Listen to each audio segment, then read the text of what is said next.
everyone. So I'm going to be doing some reading sprints. And right now I'm currently reading Eve of Man for my Battle of the Sexes challenge. Hi, Robin. Hey, friends. Sorry I couldn't join today, but I'm still a bit under the weather, but I'll be hanging in the chat. That's awesome.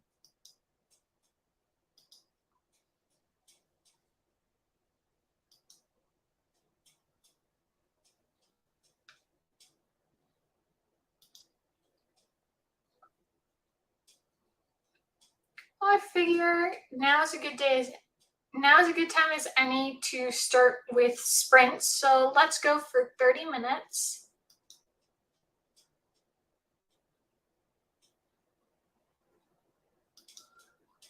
All right, see you in 30 minutes.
All right, how are your sprints? Good. Yeah, I just finished the chapter just in time. I'm on page 329 out of 408. And what book is that? How about you? Oh, this is The Exiled: A Game of Wits. It is book 3 in A Daughter's Ransom series. It's a self-published book, and yeah, I've been really enjoying this series, and I'm really enjoying this book. Awesome. So I'm currently reading Eve of Man for my Battle of the Sexes challenge. I got to page 29. So, I'm still in the beginning phases, but I'm getting more information about what's going on, so it's pretty exciting. Nice. Hello. Let this work. I don't know why. My computer is slowing down. I don't know what the problem is. But I am currently reading The Realm of Monsters. I'm on chapter 14. I'm intrigued by the book so far. Awesome. Hi, Tina. I've just been watching TV and grabbed a little something to eat. Awesome. Nice. I just watched YouTube. Great. Finished a book last night, and now I'm not sure what I'll read next. What book was it, Robin? I'm not reading anything right now. Yeah, I haven't been reading too much. Only the past couple days I've slightly been reading this book, so it's like I'm kind of trying, and it's not quite going as much as I'm like trying to do, but Yeah. Nice to get back into books and stuff, Yeah, I haven't been reading much, but then last night I picked this book up again, and I read maybe 150-ish pages, so I got a lot done last night, and now I'm finding myself really in the mood to read again, so yay. Yay! Yeah, so I already have a number of highlights for this book, so I definitely do want to do a video, talking about each book, or maybe it'll be like a compilation of each of them. But some of the things that were already happening. So in this book, the concept is that they don't know the reason why, but basically the only ones that are being born are boys, and so they're running out of girls. Like there's no girls getting born. So then they finally, after 50 years, finally a girl is born. So they call her Eve, and they protect her and everything. But also, in order to protect for this sake, they're also controlling her and not giving her freedom and all sorts of things. And then, so apparently it's actually dual perspectives. So the guy who's kind of like the love interest here, and the one who's like working for the company that's controlling her, he's kind of sharing about perspectives that she doesn't know because she is not told all the information, but he is. He's kind of talking about how the world is. Like at first it seemed like the only problem was no girls were getting born, but actually because everyone was panicking, like it's the end of the world, no one else is getting born.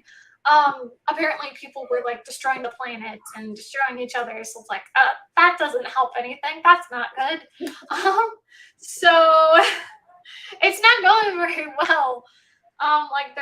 There's like riots every day and all sorts of things, and literally apparently like there was so much flooding, so like they have like these huge towers, as like homes, and like she is like in the topmost tower. There's like a dome and everything, and apparently there's not actually windows, like it's just like screens and everything. It's like, ooh, that's not good.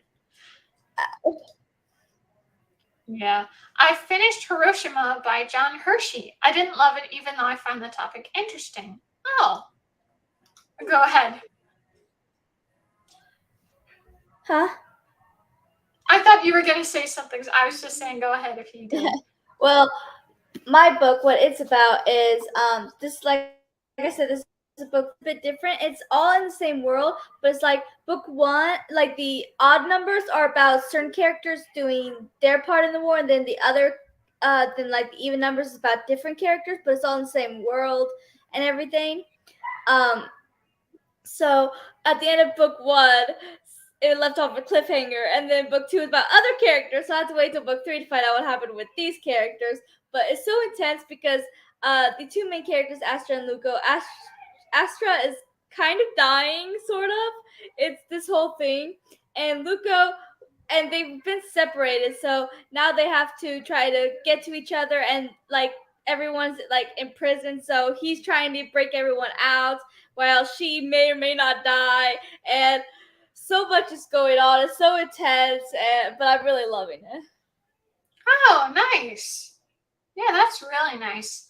Um, you know, so I posted my March TBR today, so I have that video out on my channel. If anyone wants to watch it, you can check it out after this, friends. But I don't know, like I definitely plan on reading the 3 books that go with the Battle of the Sexes. But with the other books that I plan on reading, I don't know if I'll get to them because I mean we're already at the 12th and I haven't even finished one book. So I don't know. I mean, maybe I will, but who's to say? Yeah. Who knows? I'm trying to remember what I even had on my March TBR to see if I've actually read anything that was on my TBR yet. Because I don't think I've read Yeah. that much this month yet. I don't even remember what I put on my TBR. I remember I put this book on there because I wanted to finish it. I put Parts of Your World, which is The Little Mermaid, Twisted Tale. That's all I remember that I put. Actually, no, wait. I do remember some. I put the first 3 books to The School for Good and Evil and the first book in Bamboo Kingdom. So yeah, I hope to get to those. Nice. Sounds like Eve of Man is promising so far. Yeah, I think so. I actually do want to check which of the 3 books in the Battle of the Sexes challenge I have for myself, which one is the highest rated. I definitely know it's not the XY, so it has to be Eve of Man or City of Beasts. I'll have to check on that. But yeah, like at first I started City of Beasts, but I got bored like right away. I was like, okay, let's try Eve of Man instead. And then I was like, okay, this is a little bit more my speed, a little bit more interesting. So yeah, like I'm hoping for the best here. I want to start a cozy mystery that's in a series already started. Like I don't want to start a new series tonight. Very understandable. Yeah. If I give some options, could y'all help me pick? Yeah. Booked for Trouble by Eva Gates, the second book in a series, main character works in a library that's in a lighthouse. That's interesting. I never heard of that before. Like, Yeah. having a library in a lighthouse. Interesting. I did finish my reread of Crooked Kingdom though. So, and I filmed Nice. a video. I filmed a video which I plan to upload tonight.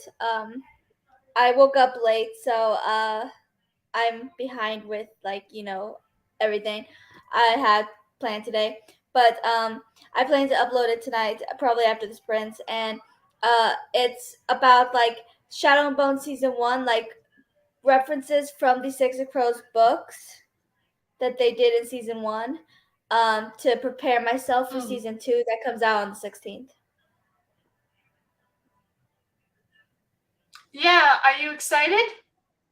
I am. I'm really excited. I'm hyped. They already released 2 clips, and I got so excited with the clip with the crows, and I'm so pumped. I'm so ready for this. I'm gonna be out of commission all Thursday because I'm just gonna be binging that show. That's fun. Yeah. Like I said, I'm not planning on it, on watching it, but you tell me about some of it. Maybe like tell me the first couple episodes and then I'll decide if I want to watch the show. Because like if there's like a super spoiler, I don't really want that in case I do decide to watch it. Then there is the When the Brits Hit the Fan by Maddie Day, the 3rd book in the series.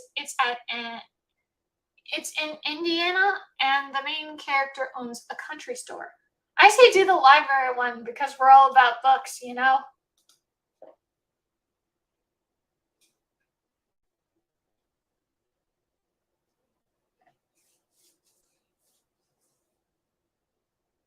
So what other books did you end up reading so far this month, Joharra?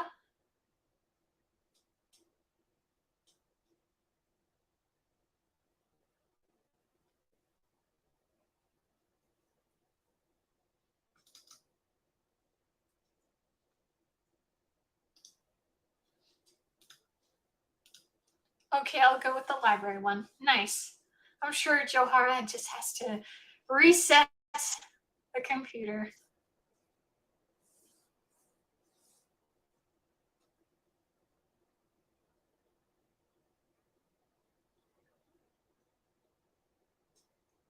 But what about you guys? Have you ended up finishing any books so far this month? Or plan on reading anything, that you haven't already mentioned? I've read 4 books so far this month. Good job, Robin. Could never be me. I don't know, man.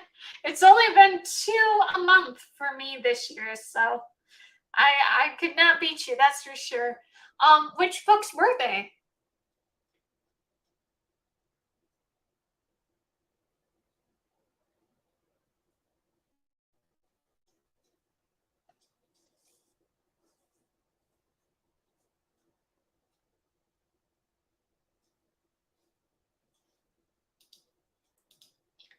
Yeah, I was doing 30 books in 30 days this month, but I have to quit. I can't do it.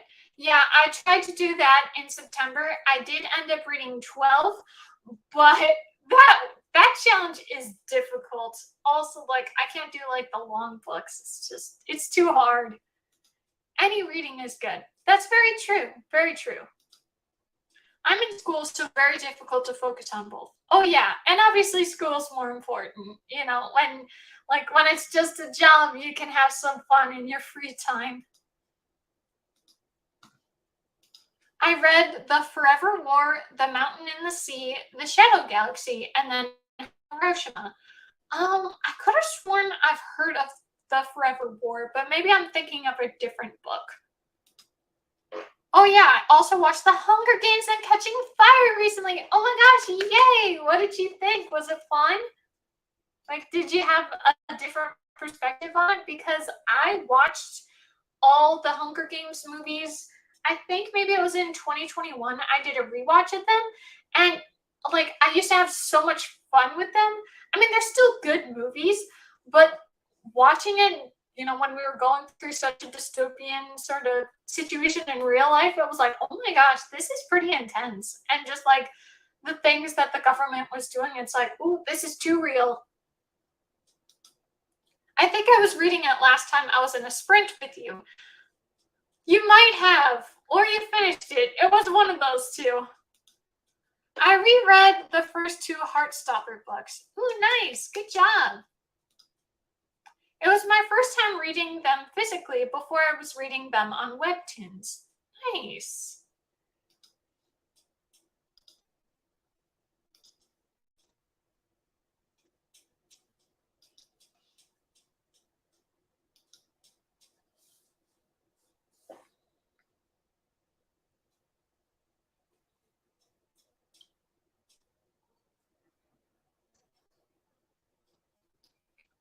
So, since we were talking about books, have you guys gotten around to watching anything, or do you plan on seeing anything in theaters this month?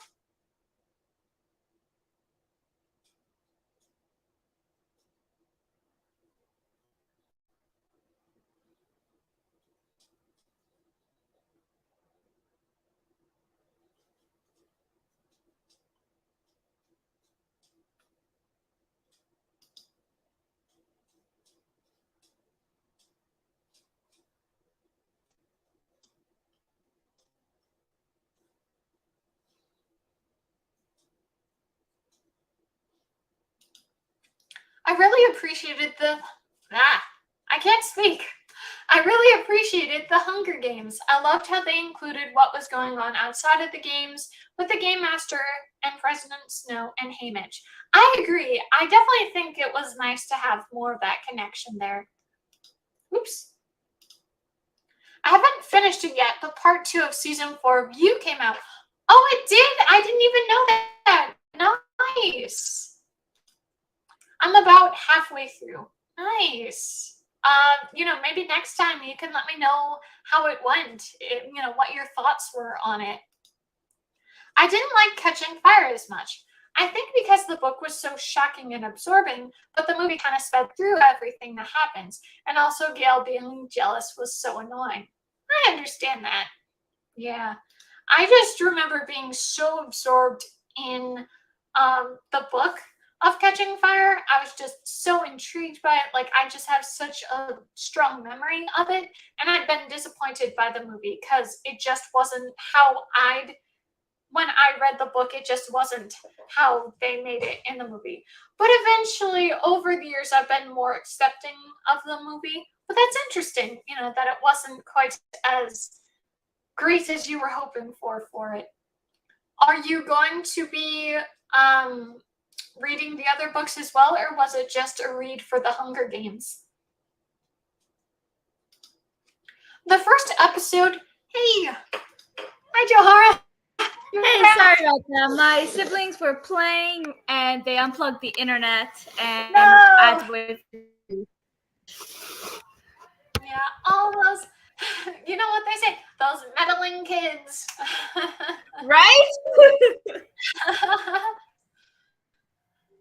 So Tina said the first episode of part 2 really wasn't catching me, but the other episodes I've watched are actually very similar to some theories that I've seen. Oh, nice.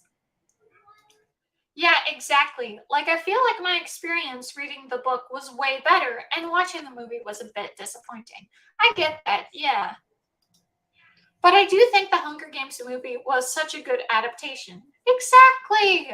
Like, I've watched some of those like honest trailers and stuff like that and CinemaSins, and like they tear apart that movie, but it's like it's so good. You guys are just too harsh on it. But obviously people different opinions, but I liked it. I really like that one.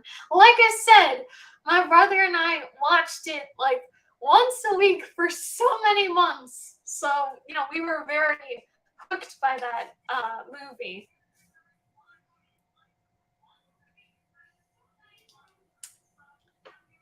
Also, I have so much I need to read. Ooh. Do you have any books, like that you can remember that you want to read? Like, is there anything for this month, or is it just in general for the year? And what's your, I'm trying to, I don't know what's going on with me today. Like, my energy is so low, and then my brain's trying to work, and I can't speak. But, Joharra, how many books do you plan on reading, and how many have you read already for this, for the first 3 months?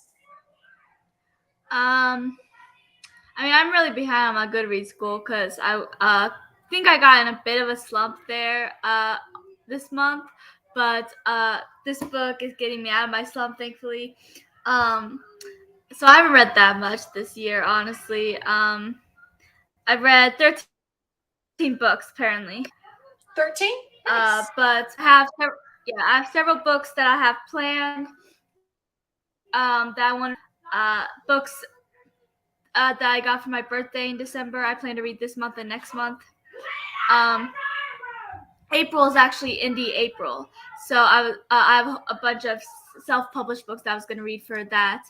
But yeah, I have a lot of books that I do want to read, and I'm trying to get through. So Awesome. My entire bookshelf is books I've never read before, so yeah, more than I can list. LOL. Ooh, if you'd like to share a picture of it and send it in the group chat on Twitter, I would love to see them because I'm just curious. I'm sure there's a lot of sci-fi books, I'm hoping to read at least 3 more books. Nice, nice. I've read 12 so far. Great job. Do you happen to know is there a specific type, the 3 books that you want to read, or just 3 in general?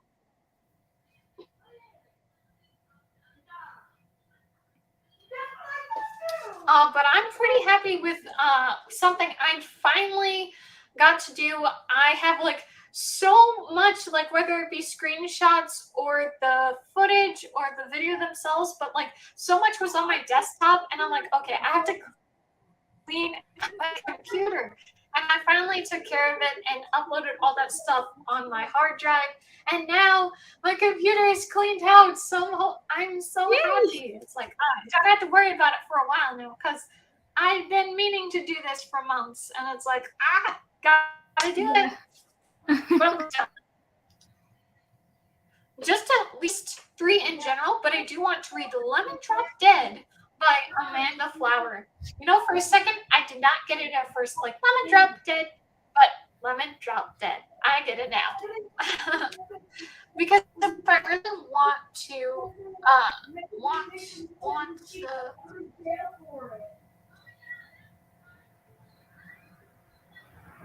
what's that say?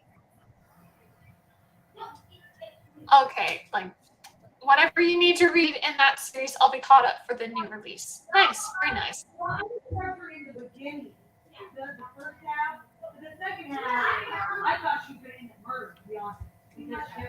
I sent a quick video via Twitter DM, or I guess it's still sending.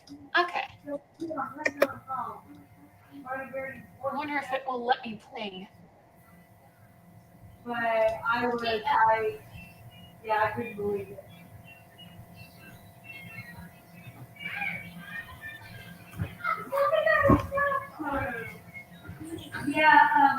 Joharra said she does not know if they are physical assistants or not, but she knows she read an article or nice. Sorry about the typo. No worries. I want to read one book in that series a month to get caught up for the new release. Nice.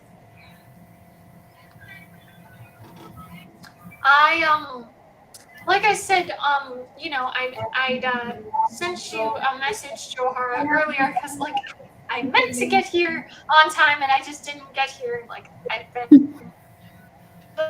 today was so exciting. I didn't expect this at all, but I got to see this adorable puppy. It is a Pomeranian and a Husky mix.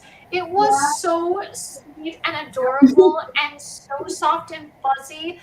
Like, I know I am like obsessed with Goldens, but I don't know.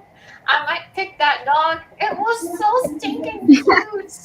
Like, I want to have that dog. It was so sweet and such a little lover. But, you know, today was actually pretty nice too in terms of my pet, my cat Precious, because usually she does not come to this room on her own. But today she hopped on my bed, and as you can see here, I have a blanket. And so she just kind of like moved to the edge of the bed and then got, you know, she just kind of burrowed herself in the blanket and then she just chilled and she slept for hours. It was so sweet. So even though sometimes usually my cat like does her own thing, it's just nice when she can be nice. And it's like, oh my gosh. So I got some very nice animal dealings today. So I was very happy. Nice. Ooh, I bet the dog was adorable. Yes, she was. She was so sweet. Her name is Snowy. She was the most adorable thing. Like, I need one of them now. Ooh, I have a gold poodle. Nice. We still have those cats that have, you know, adopted us. Yeah, I kept talking and it left my head, but I wanted to know the updates. How's it going? Are they being adorable? There was a weird thing that happened. Like, so Sunshine is a boy and Stormy is a girl, right? And there were these 2 other cats that started trying to come by, but Sunshine did not like them, and it was kind of acting like a guard dog. And then something happened, and he started attacking Stormy. No. And yeah, and it was bad for a little while, but everything seems to be calmed down. We have no idea what happened. It seemed like to be a lover's quarrel because we're pretty sure Sunshine and Stormy are more than just friends. And it was it was this whole thing. But Yeah. everything's cooled down now and stuff. Everything seems to be better. But like I was just out there trying to see what was going on with the internet a few minutes ago, and Sunshine loves these soft covers that we have. So my sister placed one on the couch, and he jumped up on it, and then they used another one to cover him up, and he was just kind of laying there stretching, and yeah. Oh my gosh, so cute. We recently had our little Chihuahua pass. Oh no! And we're thinking about getting a Pomeranian. Cute! Maybe consider Pomeranian Husky. That'd be adorable. And like it was just so tiny because because of the breeding. But oh my gosh! Like it was so sweet. I wish I could take that dog away home with me, or they could make a copy because so cute. So I may now be considering more research into what dog I want. I'm usually 100% on a golden retriever, but now I'm considering this dog. It's so cute. That makes me so happy.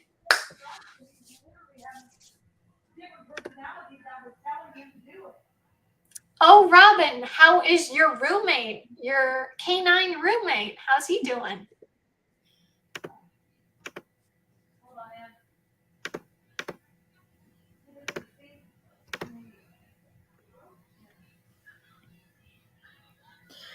Yeah, so I plan to read or try to finish Aaron Hunter's books, the ones that I own at least. I have a lot of warrior books I need to read, and survivors. I used to own Brave Lands, but those got destroyed in the fire. And then Bamboo Kingdom, that I mentioned earlier that I got for my birthday, that's book 1 in a new Aaron Hunter series. It's the only one I own in the series. I think book 3 came out in just February, so yeah. So I hope to finish their books because they have quite a bit. Nice. He's on my bed. Aww, cute. I don't ever think ever gonna huskies feel like it'll be a lot of work. Yeah, understandable. I got up to use the bathroom the other night, and when I went back to bed, he was in my bed. Little thief. Had to kick him out, and he gave me the saddest look as he did his walk of shame to my human roommate's room. Aww. Poor guy. Yeah, the other day I was sitting on one of the couches and I got up to do something, and then when I went back, Stormy had stole my spot. Yeah. Aww. Animals are rude. It is funny. It's like, whoa, who told you could sit there? Right? I think I prefer smaller dogs because of their exercising needs. Yeah.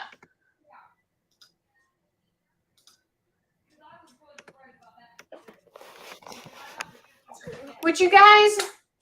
Oh, yeah. I'm also a small dog fan. I really like the big dogs or the medium-sized dogs. Those are the dogs that I like. Would you guys be up for a sprint for 30 minutes? Yeah. Yeah. I'm all for it. Okay, cool. All right. We will be. Oh, it changed again. I guess it's fine. We'll be back in 29 minutes. So we'll be back at 55. So happy reading, writing, watching.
All right.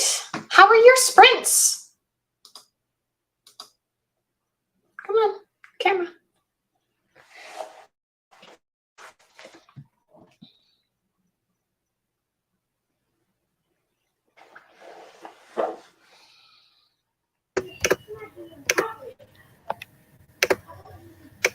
Hey. Hey. How are your sprints? Good. Yeah, I made some progress. I'm on page 352. Astra and Lukov got out of their being trapped and all. Not everyone that was in prison was able to get out because they're going on Dragonback, and they needed to get Astra out to get her help because she's dying. So Luko and Astra are the only ones that left. So the others are getting ready to try to escape and fight. So a lot's going on. Oh yeah. So I got a little bit further into my book. I got to page 38. And yeah, like a lot is going on. And it's also talking about the restrictions that the government is giving, like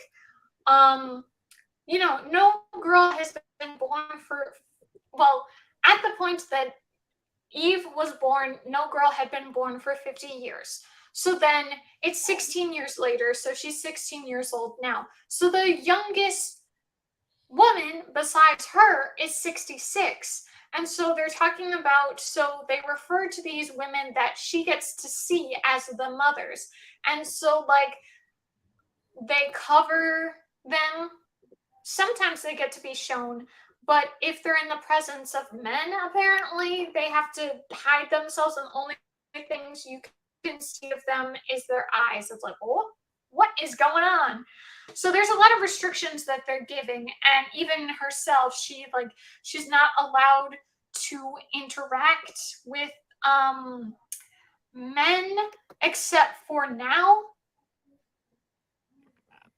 I just started looking down at Tina's comments. I watched YouTube again and then had a snack before dinner. I'm probably going to have dinner in a couple minutes. I do want to watch something specific while I eat, so I'm going to go.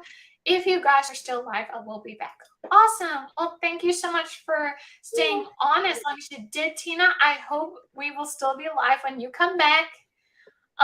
Anyway, but like, there's a lot that's going on with this whole thing, and there's definitely some of the things that they are doing with controlling the women here.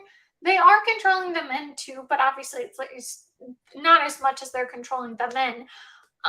Not as much as they're controlling the women. Excuse me. Trying to phrase this properly. But like, some of the things that they're doing, it is like things that happen now. It's like, oh, this isn't good. I don't know, like, I really am curious how this book is gonna go, because like there's some aspects of this book that are really good with what they're doing. Like, yeah. I have to say, with the beginning of the book, it's like a prologue. There were so many good parts to the prologue, not everything, but some parts to the prologue that I almost wanted to do like a dramatic reading on my channel, but I was like, maybe for copyright reasons, that's not a good idea. But it's I don't know. Like, I'm gonna have to see how this book treats things, and then whenever I finish this book, I'll probably move on to City of Beasts next. And the XY is definitely the one that's like, why did I get this book? But hopefully it won't be too hard of a challenge to get into that book. But I will have to see. Yeah. Yeah, I hope you continue to enjoy it. Yeah, thank you. Yeah, I'm impressed with it so far from what you've been saying about it. Not sure if I'll read it myself, though. Depends on what you think by the end of it. Oh, yeah, totally. Yeah, very understandable. Also, one thing not related to Eve of Man, but just in the Battle of the Sexes challenge I have for myself, I did, because I have the physical book of all of them, but I also have an ebook available through my library from of the XY, and I just decided to just borrow it, even though I'm not reading it currently. And it talked about the synopsis. But the synopsis there, it says she's 14. In this one, the girl is 16. I don't know how old she is in City of Beasts, but this girl in the XY is 14. I thought she was older, but apparently she's 14. So, I wonder if that will have any influence too, like what things are allowed for a 14-year-old versus a 16-year-old. But again, they're different authors, so they might do different things. So I don't know yet. But they were talking about what the men did. This was during my first sprint that we did, but they were talking about what the world actually became once all, because it's primarily men that were in the world, because then no women were getting born, so it became majority men. But they started getting into, like they were destroying Earth, they were destroying each other, all sorts of crazy things. And then they're like, yeah, we keep lying to Eve and telling her that the world is great, even though it's not. Like, we don't want her to think that it's not worth helping us. It's like, oh, look at you guys lying again. So I don't know. Like, I'm still a little skeptical of this guy. I don't know why the authors decided to give this guy this name, but apparently the guy, his name is Bram. I don't know why you would give a name like that. Like, if you want to go for a name, if you name the girl Eve, you could call this guy Adam. But I guess they don't want to go that route. But, yeah, like, I'm a little skeptical about this guy because, okay, his dad is part of the government that's like orchestrating this whole thing, and he is in charge of certain things. Oh, so it's Bram. Bram is his name. So his name is Bram.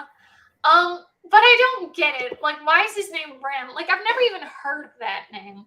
I don't know. Like, is it signified of anything? I don't know. Like, I just, Robin, you and I were just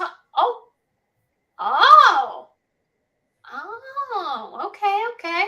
Didn't even think about that. See, you're thinking of things I didn't even consider. All right.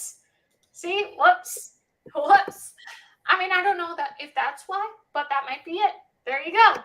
Look at you, Robin, thinking with your head. Okay, never mind. Perhaps that is the intention they had for it. Because at first I was like, what kind of name is Bram anyway? But it's interesting. I am just very curious about how things are gonna go.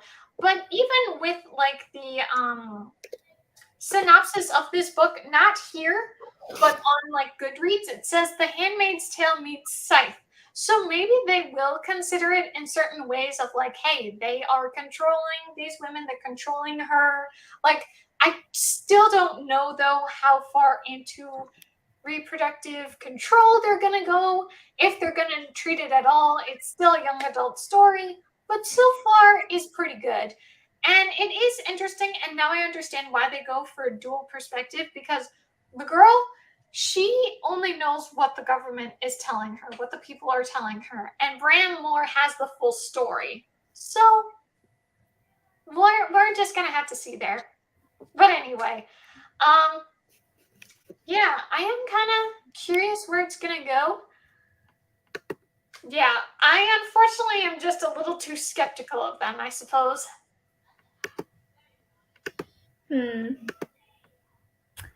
Well, who knows? Maybe you'll be right. Maybe you won't be. Yes, those are the two possibilities. Follow your instincts. You don't trust him, then he's probably can't be trusted. Well, I think he's supposed to be. What is interesting though is that this is not a standalone book. It's a series of 3 books. I do hope this book doesn't end with a cliffhanger. That would be very frustrating. I'd be like, how dare you? I read this book for what? Like, I got the end of the book, but then it's like, read more to find out what really happens. I'd be very salty about that. Also, okay, I have one comment I have to say about what I read for our last sprint. So, they give her food because she can't go outside. They don't let her go outside. So, they give her usually if there's a special occasion, they give her a nice meal like pancakes or something like that. But they gave her more healthy fruit stuff like that, and so she says this is what she says. They for today, this is when she's meeting one of the guys that she might what kind of phrasing do you even say for this, mate, breed? That neither word is good, so it's let's not. But so here's what she says. They wouldn't want a bloated tummy pulling the potential's attention from the magic at the moment. But then they talk about being they're trying to also show her form as a woman. They're trying to accentuate that as well. But it's if you appreciate the form of a woman, it just, I know people can be hypocrites, but it's just a little weird because it's well, the whole point is for you to have babies. If they can't handle a little bit of a bump after you eat food, how can they handle a baby growing there? But, maybe that's not what the conversation is about. I don't know.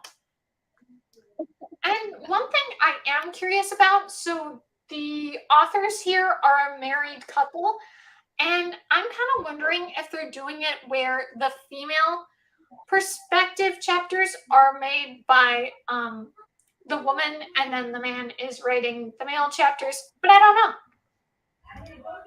It sounds like they're trying to make commentary on beauty standards. Maybe. I don't know. Yeah, maybe I'm being a little too harsh on them.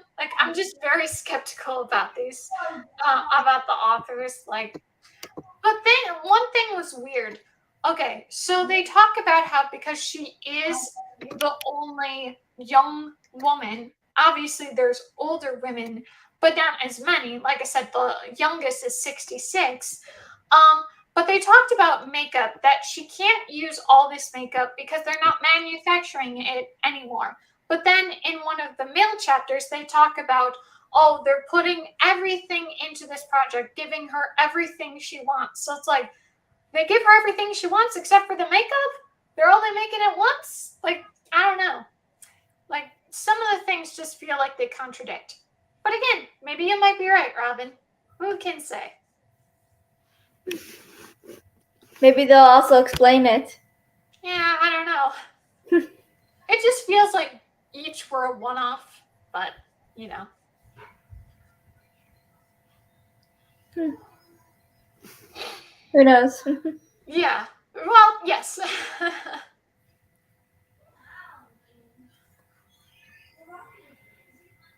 So your book's pretty good? Yeah. This is, like I said, book 3, and I've been enjoying this series, and it just feels like there's so much going on, with the 2 main characters and then all the other characters, and it's like I said, they were all trapped.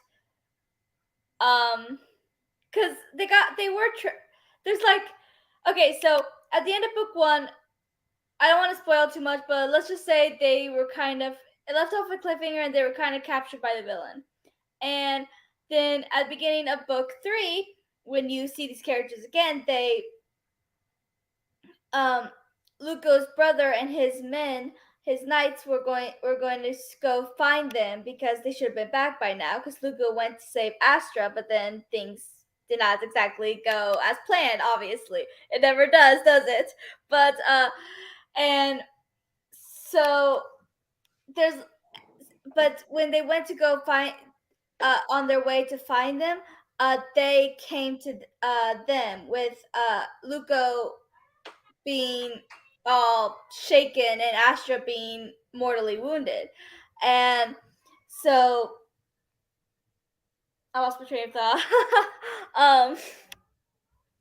But so there's a lot that we don't know that happened between that time when they were captured by the villain.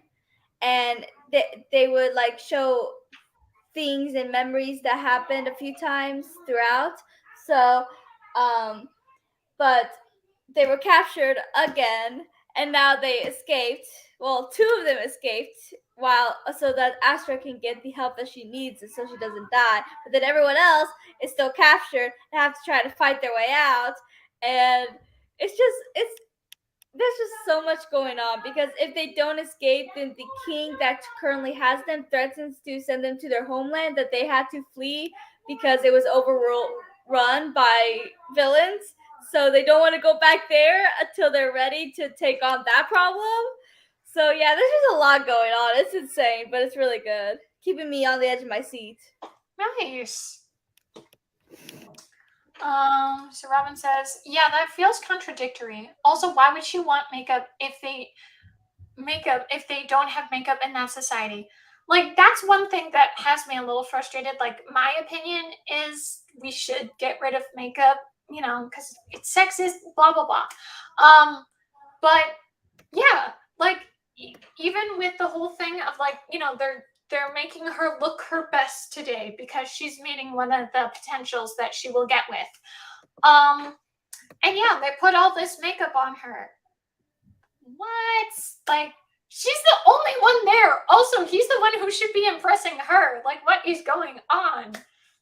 I don't know. I mean, maybe the author or whoever was writing it for this portion was thinking about the way life is now, where a lot of people in society say, oh, well, if you're meeting someone for the sake of romance or whatever, if you're a woman, wear the makeup to look your best. But also, it's like, she has nothing to improve upon or whatever. Like, she's the one person who doesn't have to worry about that. There's no other competition.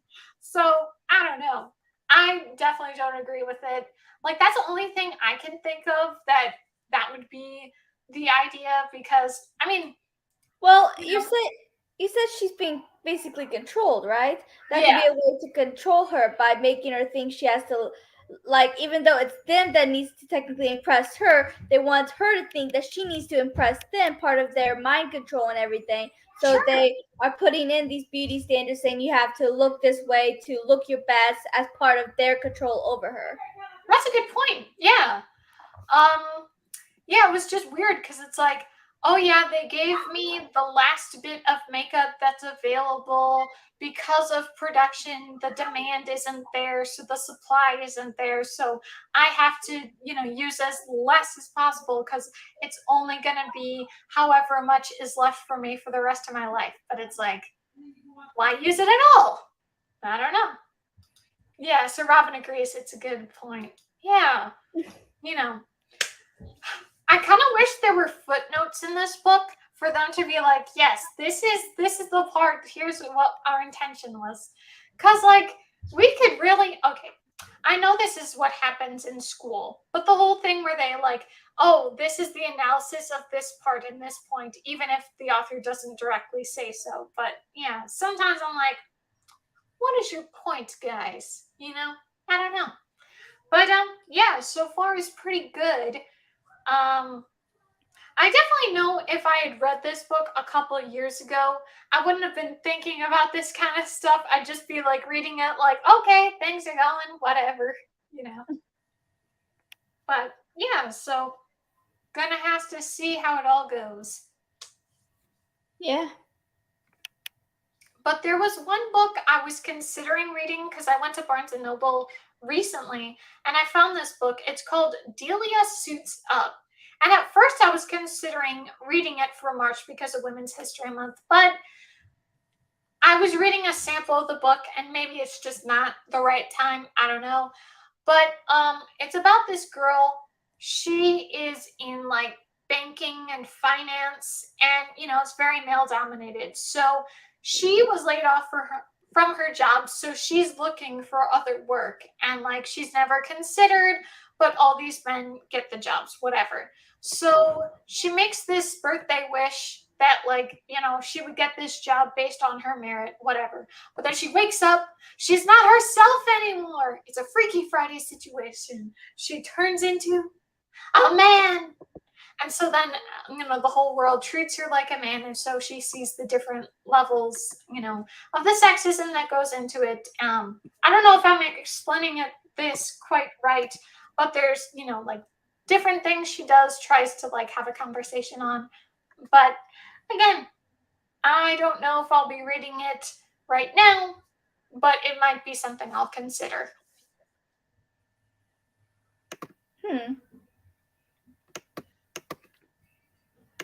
What would make it better if it was like a guy that was turned to a woman, but it was like a jerky guy, a sexist guy, and then he realized how much harder women had it and became a better person? Well, I would hope it would go like that. I just hope he wouldn't be like, see, this is exactly what I mean, blah, blah, blah, blah, blah. It's like,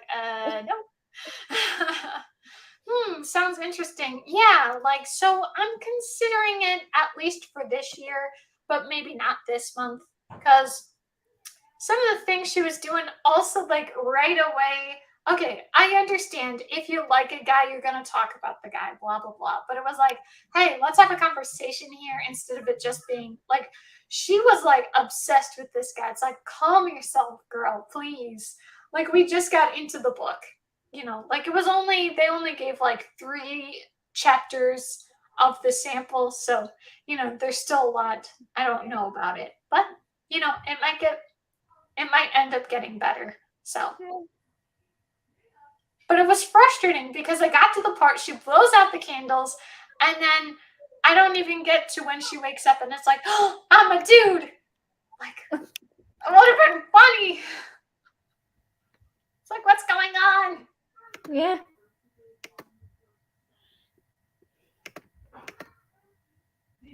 Well, I hope you enjoy it if you do continue it. Yeah, it'll probably, if I'm going to read it, maybe it'll be an April pick, but, maybe later. We'll have to see. Yeah.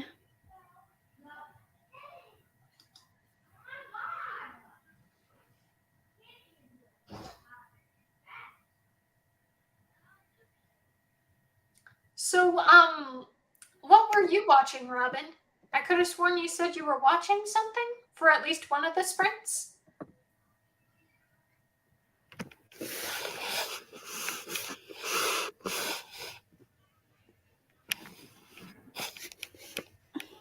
I still need to finish my rewatch of Scooby-Doo Mystery Incorporated for research for a bit for the video I'm planning. Nice. Very nice. Gotta get that Scooby-Doo. Yeah. I'm enjoying this rewatch. This is one of my... Honestly, I know Scooby-Doo is very popular, especially the original, but the only Scooby-Doo adaptations I really care about is this series, Mystery Incorporated, and the live-action movies with Sarah Michelle Gellar and Freddie Prinze Jr. Mm-hmm. Been watching various YouTube video essays. Interesting. Just trying to take it easy. Oh, always the best to chill. Yeah. Don't want to overdo. Yeah. Especially when you're not feeling well. Mm-hmm. For sure.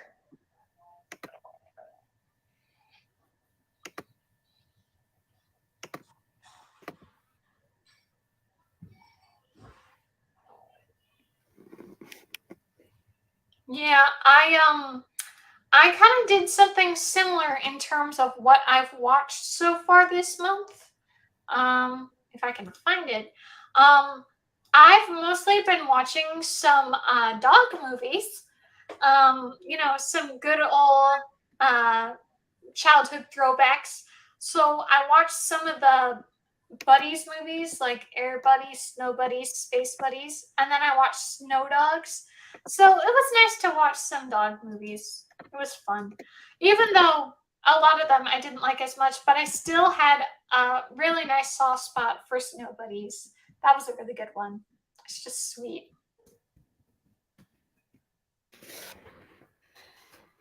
Well, that's nice. Yeah. Have you gotten around to watching anything yet? Well, I'm still rewatching Scooby-Doo Mystery Incorporated. Right. I started rewatching Supernatural. Cool. I haven't seen that in a little while. What else?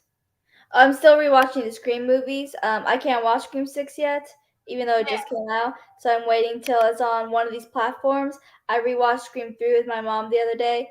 So we still need to rewatch Scream 4 and 5. We'll probably rewatch Scream 4 tomorrow and then Scream 5 in a few days. So that'll be fun. Yeah. Scream 4 is the one I remember the least because I won't say I dislike it because I don't dislike any of the Scream movies, but it's probably my least favorite Which out of one? them. Scream 4. Okay. Very, which is an unpopular opinion because a lot of people's least favorite is Scream 3. And yeah, Scream 3, looking back at it after rewatching it for the first time in a while, it does have a lot of issues. But I think my main issue with Scream 4 is that it's the only one without a direct reference to the first movie. Oh, I see. Yeah, because there's Scream, right? The first movie. Then the Scream 2, the has a lot to do with what happened in the first movie, especially since the main killer is the first killer's mom. Yeah. So there's that. Hopefully, there's no one getting spoiled. Spoilers. But Scream 3. Yeah. Spoilers for anyone, so you might want to mute this for a few if you don't want to know. But Scream 3, the killer turns out to be Sydney's brother, who actually told Billy Loomis to kill her mom, which made him and Stu Macher want to go on this killing spree because they had a bloodlust after that. So he started it all. And then Scream 5, the connection to Scream 1 is the fact that it's first of all, the new main character is Billy Loomis's daughter. Then two of the other new main characters is Randy's niece and nephew, and you also get a cameo of Randy's sister. Trying to think if there was any more because I think there was a few references.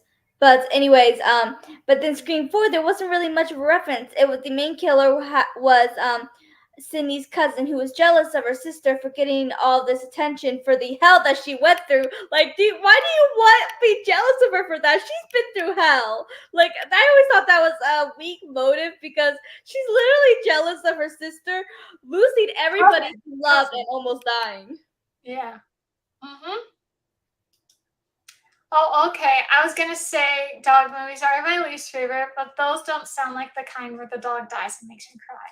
Yeah, no, they're good ones. Yeah, like the dogs are okay. Yeah. Yeah, but you know what? I was kind of thinking about watching Shiloh again. Even though, like I told you, Robin, I think you were there too, Joharra. You know, the beginning of the movie traumatized me so much. My dad had to burn the disc and, edit it where it starts after the fact. So I always saw the movie that way when I was a kid instead of it being the beginning. And even in Shiloh too, okay, Judd always treats the dogs badly, but the dogs are the ones that attack the girls in the second one. That was pretty rough. But I would watch them again. Wow. Okay, I'm done eating. Hello, Tina. Welcome back. We were just talking a little bit about movies. I was sharing about how I got around to watching some childhood dog movies. And Robin was talking about usually doesn't like the dog movies because usually they can be pretty sad. But the ones I watched were not very sad, so that's good. Do you like dog movies, Joharra? Huh? Oh, dog movies? No, not really. I don't really watch dog movies, I mean, even some of I guess they can be considered classic because I think everybody knows of them, like Old Yeller and all those. I don't really watch anything like that. I've never even seen Bambi, which is gonna shock a lot of people. No, I've never seen it. I have no desire to watch it. That's crazy to me. Wow. Never seen Bambi. Nope. I wonder what else you haven't seen. Lady and the Tramp. That one either? Interesting. Fox and the Hound. Oh, that's a tough one. That is a tough one. One thing that is surprising to me now, because there's a sequel to The Fox and the Hound, but it's like one of those direct to DVD sequels. And I remember watching it when I was a kid, But I did not realize how bad the animation was in comparison to the first one. I was like, wow. But also that one was way lighter than the first Fox and the Hound. So yeah. Yeah, but I got sad again because I watched Fox and the Hound in January, and it was a sad movie. I was like, no. But it was good for what they wanted to do. It's just like, oh, it's so heartbreaking. I've said this before, but I'm not a big movie watcher, so I don't think I've ever watched a dog movie. Never. You guys telling me the things that you haven't watched is just crazy to me because I'm always watching things. So just hearing you guys haven't, I'm just like, like what? It's crazy to me. I mean, I'm not as big of a TV watcher as I used to be. I mean, I was always more into reading and stuff, but I used to be pretty big into TV, and I still am for the most part. But I don't watch TV as much as I used to, and I'm not big into movies for the most part. To be honest, I'm more into TV shows.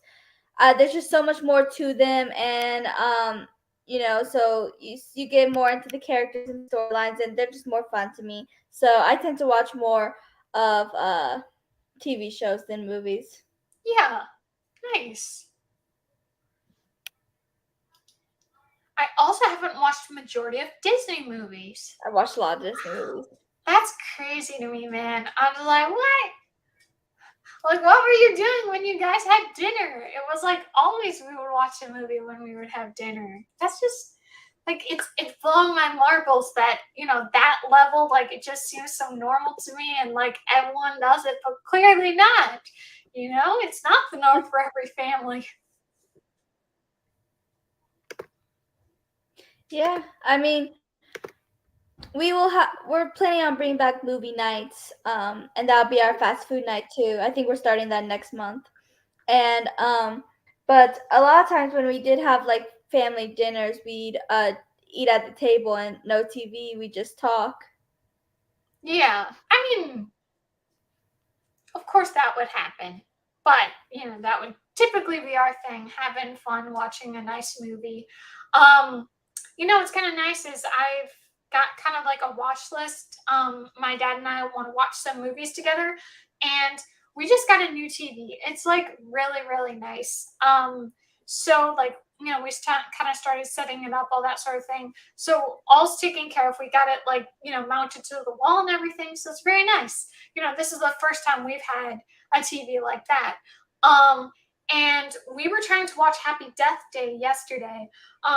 But then we didn't end up getting to finish it. So I'm looking forward to watching the movie in its entirety because my dad's never watched it, but I watched it only once. So, I've been having a good time with what we've watched. I feel like we normally watch the news. Yeah, that's not something I do. No, same. My parents are pretty big news people, LOL. Nice. It's really the only thing I watch with my parents. Okay, nice. Yeah, it was a rare treat for my family to watch a movie while eating dinner. But now that I live on my own, I usually watch something while eating because it gets lonely. Yeah, exactly. Right. I watch something when I eat if I don't have like a big family thing, but we always watch separate things. I'll be in my room and I'll watch whatever I'm in the mood for. Usually a TV show, sometimes a movie if I'm in the mood for what the movie is. But a lot of times it's a TV show. Yeah. I normally watch YouTube while I'm eating. Nice. Sometimes a TV show I'm watching. Very nice. Very nice. Yeah, currently I've been watching some YouTube, some clips from Animal Planet. That show My Cat from Hell. So I've been watching that. And what's nice too is like I'm taking some of the tips that the guy gives about, for the people that have a misbehaving cat. And I'm kind of like taking it from my cat. Even though my cat's a pretty chill cat, it's just like, hey, here you go, little buddy. But, But normally I comment or a YouTuber video like Curtis Connor and Cody Co. Yeah, I've watched a couple of Cody Co recently with when he reacts to the button. I've been watching those videos. And I used to watch Curtis Connor for a bit, but I haven't watched him in years. So yeah, but I definitely recognize those guys. Yeah. Sometimes I'll watch YouTube.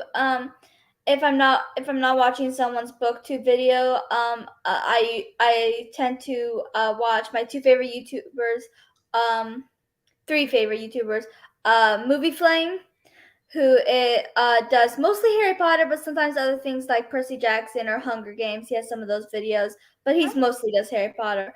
And then Kate Loves Disney. That's not her username anymore. I keep wanting to call her that though. She changed her name to her actual name, Caitlin McKillop, and she mostly does Disney. Does uh a few other videos. Like she does some Barbie videos. She did a couple Monster High videos. She did a video where she watched all the Monster High movies for the first time and ranked them. And then she did a ship video talking about her favorite ships. And then there's Isaac Carlson, who also does mostly Disney or Nickelodeon or DreamWorks, stuff like that.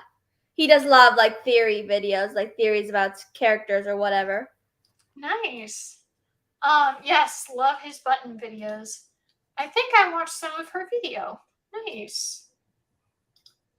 Yeah, the thing that I like watching, now I've gotten into the animal videos, but I've really gotten into movie commentary videos. I've been watching them for many years, but I kind of got back into them this year, and I found this new channel that I really like his content for. And even some of the movies that like I definitely wouldn't watch, I'm just like, well, I want to watch more of his content. So I picked those even though I wouldn't watch those movies ever.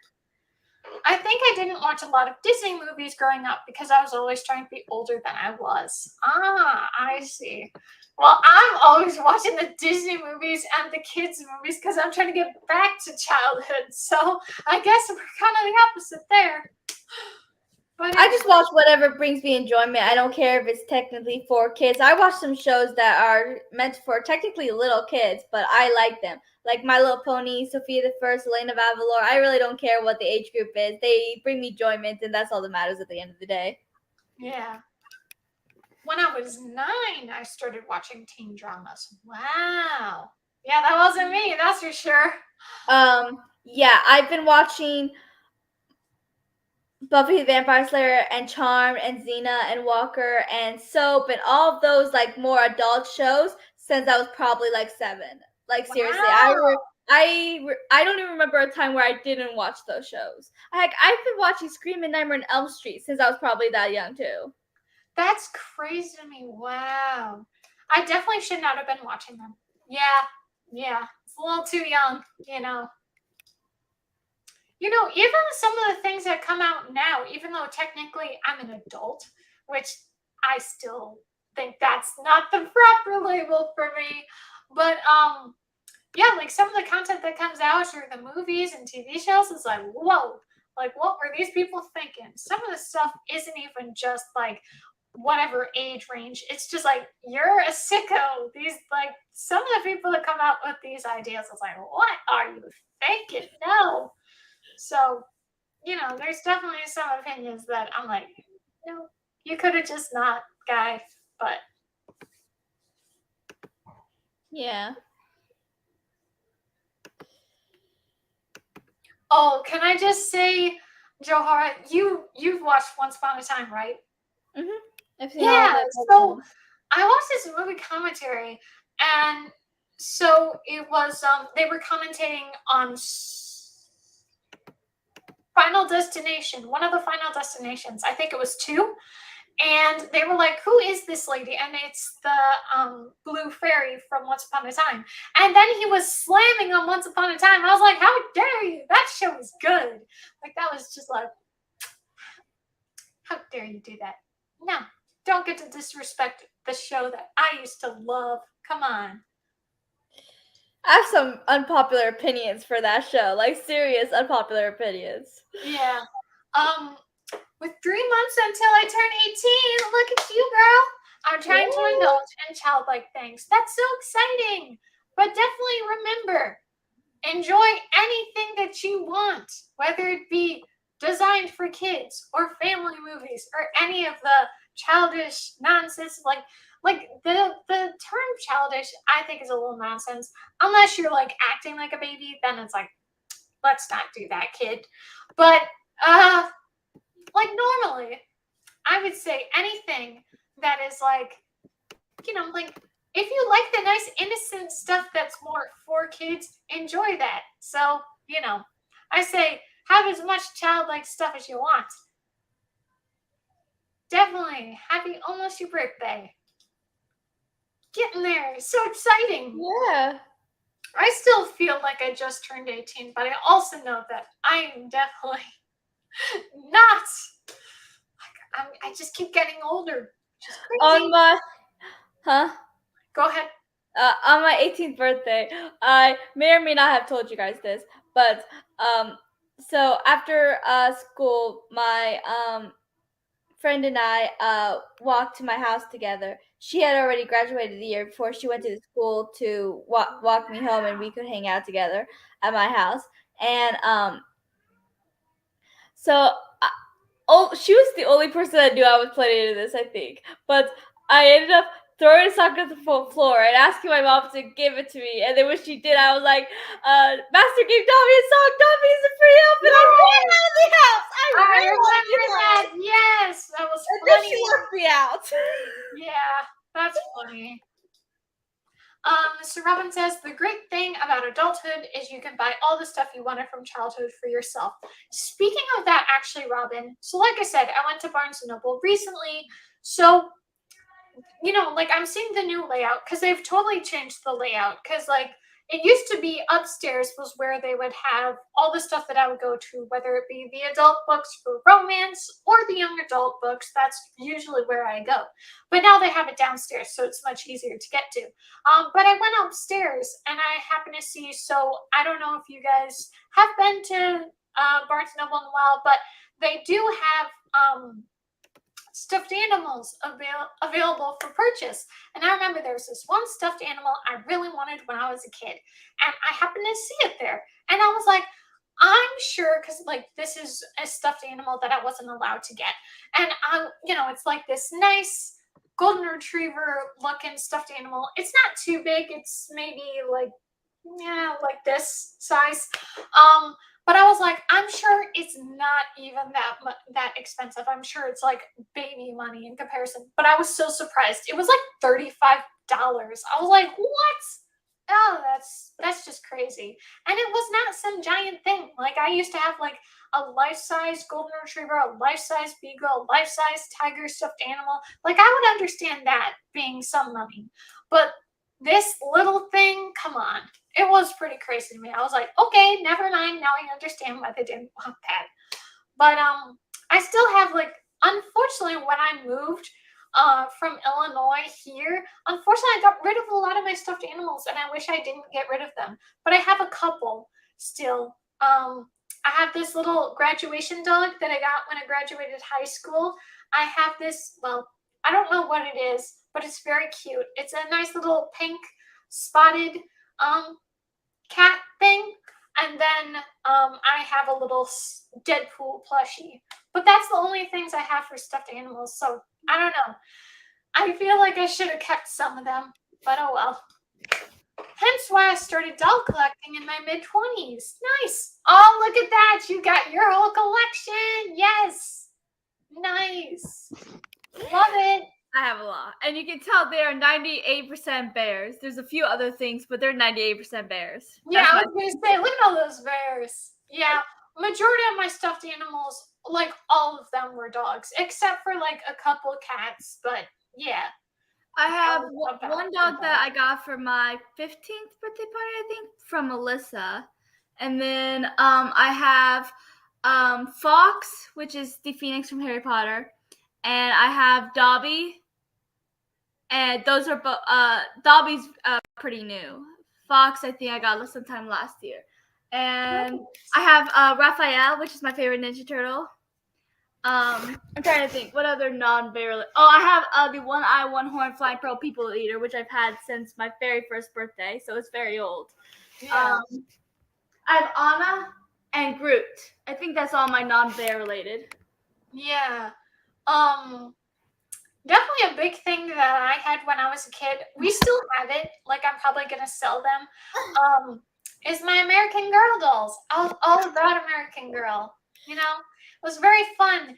And one thing I do regret getting rid of this footage is when I was moving, I like sorted everything because I had so much stuff. I wish I kept that footage, but I got rid of it. It could have been a nice video, or at least being like, hey, this is part of moving. But oh well, you know, can't change the past. I'm not that excited about it because I'm not that independent. Don't even worry about it. I'm not either. Really. Like, don't even worry about that. But I'm trying to become more independent and being in a position to be excited about it. It took years for me to reach the independence I have now. It certainly wasn't something that immediately happened when I turned 18. I was still in high school when I was 18. Yeah, exactly. Me too. Same. That collection of stuffed animals is amazing. Thank you. I've been collecting them since I was very little. Some of those bears I have are very old. I've always been obsessed with bears. So yeah, I've been starting this collection when I was little. Yeah, I definitely remember some of the stuffed animals I had, and the ones that like really stuck with me. Like, I had this very cute. It was more of like a set. It was a very, I don't know what the texture would be, but it was just a very cute squeezable one, not one of those like solid ones. It was way more like you could just squeeze it and it would be fine. But it was this cute Saint Bernard dog. I had named her Cupcake. I had a German Shepherd, and I'd actually played with a friend once, and she named it Scout, so its name remains Scout. And then I had this little chocolate lab, and its name was Chocolate. Wait. Right? Pretty sure it was. But anyway. Oh, sorry. I was just going to read what Robin had here. Which dolls did you have, Tiffany? I always wanted a Samantha doll, but it was too expensive. I do have a Samantha doll. That was the first one I ever got because my aunts and my cousins had come to Chicago, you know, because that's where we would get the American Girl dolls. And I'd never gotten one before, so she asked, which one do you want? And I wanted Samantha, and so I got Samantha. And then I got Krissa. She was the 2009 Doll of the Year. And then I got the doll that looks like you doll. You know what's funny though is at the time I didn't have bangs anymore, and I got the one with bangs, but I don't think they had one available without bangs. So, but I'm still kind of salty that it has bangs. It's like, come on. But yeah. And then I have like so many things. Like, I have the bed, I have the snow sled, I have some of like the dogs, I have wheelchair, a horse. I have a horse. All sorts of things. You know, it'd be kind of interesting to do a video just being like, here's my American Girl doll collection. And for my golden birthday, because I have a younger golden birthday, my parents got me a Beanie Baby from American Girl. But yeah, I still kind of like, you guys could have just given a, golden birthday for when I was older and I could decide it. But, so jealous, LOL. Did you ever read the books? With the purchase of, when you get an American Girl doll, they give you the book. So I'm pretty sure I read it. I definitely watched the movie. OMG, I wanted one of those look like you dolls too. Yeah. Yes. I'd love to see your American Girl doll collection. Yeah, it's all in the garage, so maybe I will, check that out. Like, I have so many outfits. And what was funny is there's an outfit, it's like partially it's a cheerleading outfit, but it's also just an in general sports outfit. Maybe it was soccer, and the shorts that they had, I really liked those shorts, and I wanted one of those pairs of shorts. And years go by, and like I said, I went to visit my friends and family in Illinois last year, and I went to Five Below, and I saw those pairs of pants, and I was like, oh my gosh, I need them. I didn't end up buying them, but maybe next time I go to Five Below, I will get them. But yeah, like, that was pretty fun to see. I would get the books from the library. I love Samantha, Felicity, and Molly's stories. Nice. I kind of want to rewatch those movies again.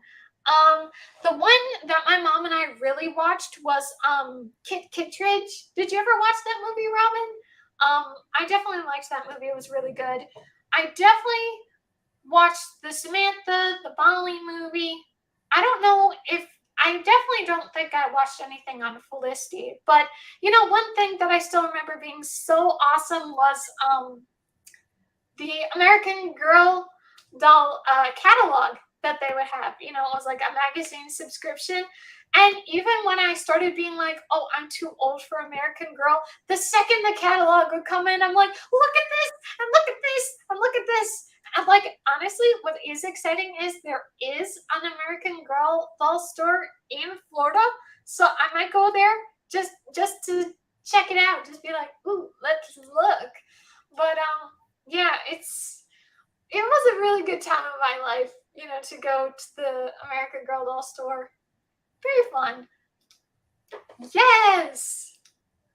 Yep, I also would get the catalog. Never got anything from it, but it was so fun to look through. Yeah, like it's not like we did any online orders, but yeah, like we would, whenever we'd go to Chicago, I'd be like, even if we didn't get anything, I would go to the store because then eventually they built a Lego store right next to it. And my brother would go there, but I would go to the American Girl doll store. Yeah, it was just so fun. And like I said, I did get the Carissa doll, so I also watched the movie for that one. That one was a rougher one because obviously she deals with bullies, but it was a pretty good one.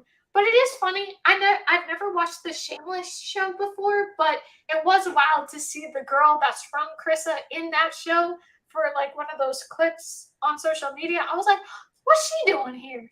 But did you ever have any interest in that, Joharra? No, I've never read the books, watched the movies, or had any of the dolls. Did you ever want it? Not really. I never really had any interest in it. Just wasn't part of my childhood. But it sounds like you had a lot of fun with it. Yeah. Yeah, I was thinking I could do a video of my bear collection, and that wasn't even all my bears. Those were just my stuffed bears. I have bear figurines, I have bear pictures, I have a bear dream catcher, okay? I have bear everything. Yeah, nice. So I just sent you, Robin, I just, said in the comment what it's called in case you do want to check out that movie. And now I'm thinking of some of the music from that movie.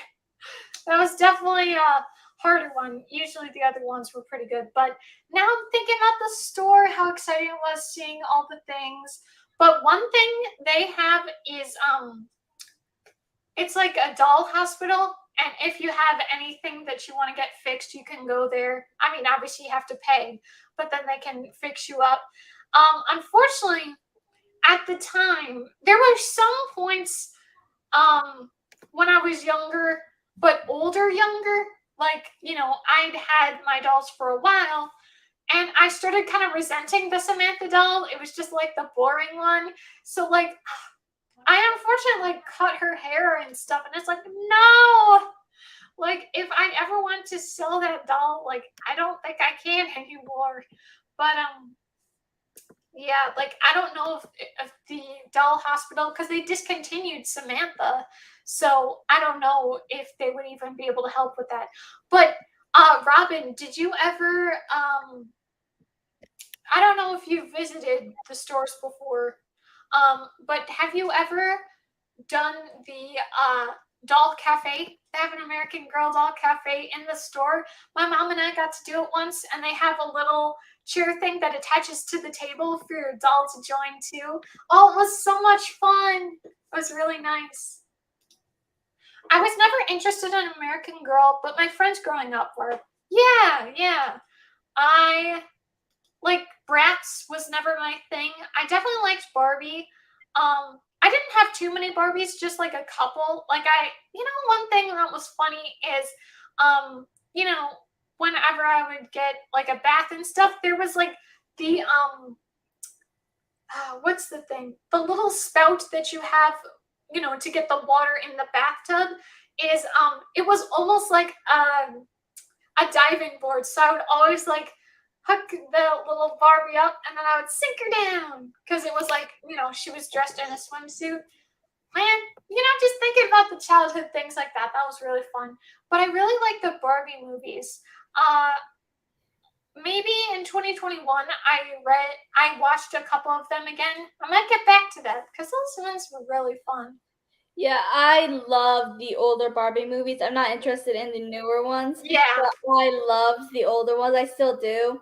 And I was never the biggest Bratz fan either, but I do really like one Bratz movie called Girls Really Rock, and it's a musical and it's fun. But yeah, I'm really into Barbie still. My favorite is probably also, in my opinion, the most underrated because I don't really hear anyone talk about it. But Island Princess, I love that movie. Nice. I would say 12 Dancing Princesses. Shoot. There's definitely other ones. Oh, Magic of Pegasus. I really Yes, like that's that one of my favorites. What is it? The Princess and the Pauper. I like that one. That's one of mine too. There's definitely some I really like, and I'd like Rapunzel, I really like. I like that more than Tangled. I do like Tangled, but I do prefer the Barbie Rapunzel. Oh, Rapunzel, yeah, that's a good one. Yeah, I have that movie. Diamond Castle, that's really good. I would watch that one again. I haven't for many years. Like, I partially like it, but I started getting a little older at that point, and I liked it less, but it's still good. It's still sweet,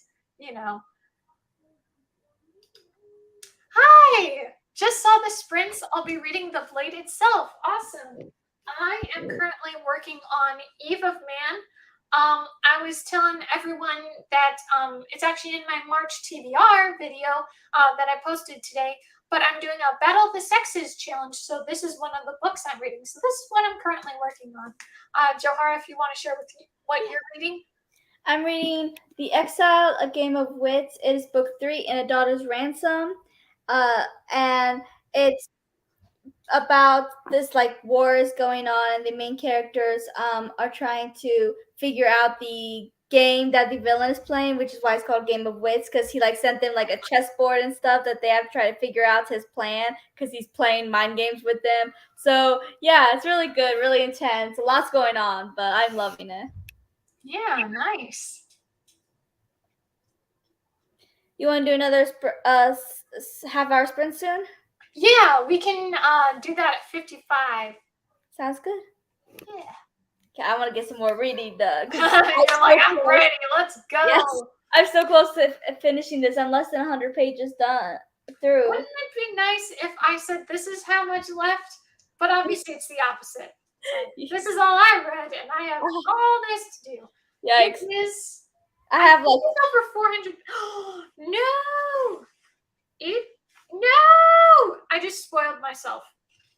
451 pages. I just spoiled myself. Shoot. Fun.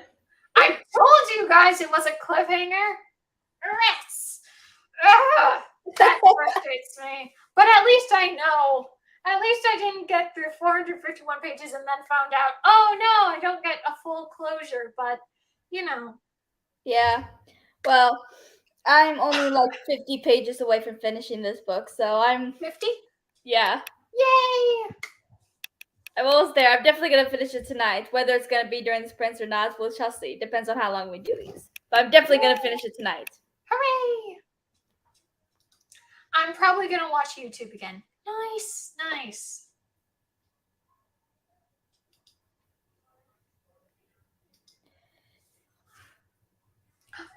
I think my cat might be right outside. I'm gonna go check.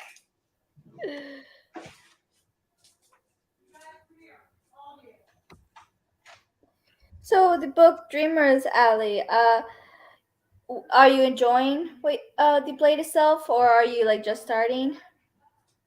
As you can see, I'm almost done with this, and I'm gonna be rating it 5 stars for sure. I'm loving it. I've been loving this series, but I don't have the money to get book 4 or the prequel yet, which have been published.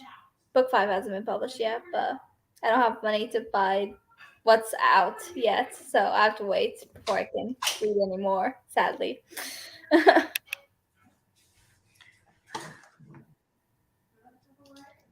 Okay.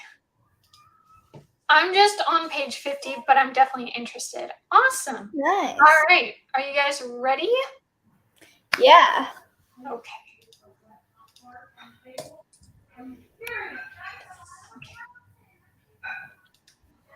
Okay, we will be back.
All right, how are your sprints?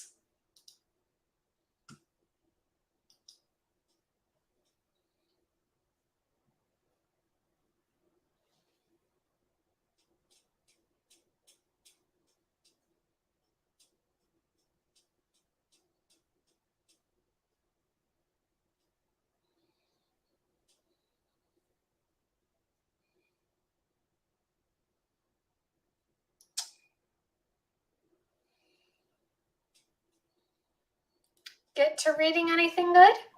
Hey, Oh, sorry, I'm back. I was trying to finish my passage. Nice, nice. I made a lot of progress. I am now on page 375, and there's only 408. So yeah, I'm almost done. And so much happened again. I mean, when Luca and Astra when Luca was trying to get Astra to safety and to get her proper help, they got attacked by a beast trying to eat them. No. That was fun. Plus, the other guys that were trying to escape got caught. So that turned out not so great. So it's all just a mess. Yeah, wild. Watched YouTube. Nice, Tina. 15 pages. All right, that's awesome. I didn't get to reading anything. I got really hungry, so I'm making food. So I'm so close to finally the food coming. Oh, I just heard it ding, so I'll be right back. Alright. What's going on in everyone else's book? Anything exciting? Because a lot of exciting things are happening. So much. It's hard to keep track of everything.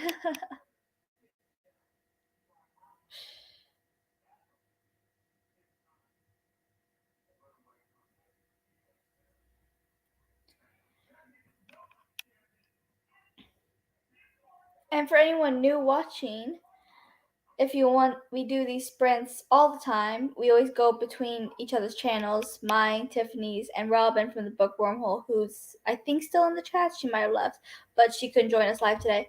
So subscribe to the three of us, and you will be able to join our sprints every time we go live, because we do these quite often. A character I was loving got a fever, and I don't know if he'll make it because he's out in the open. Yikes! That's not far off from what's going on with Astra. She's has a infected wound and a really high fever, and that's why they were trying to get her help from her brother because they need Elvish treatment, which they did not have. Well, I hope your character makes it. Is it a character you like? A character you hope doesn't die? I don't think Astra will die. She's kind of an important character, but still very intense because you never know what might happen.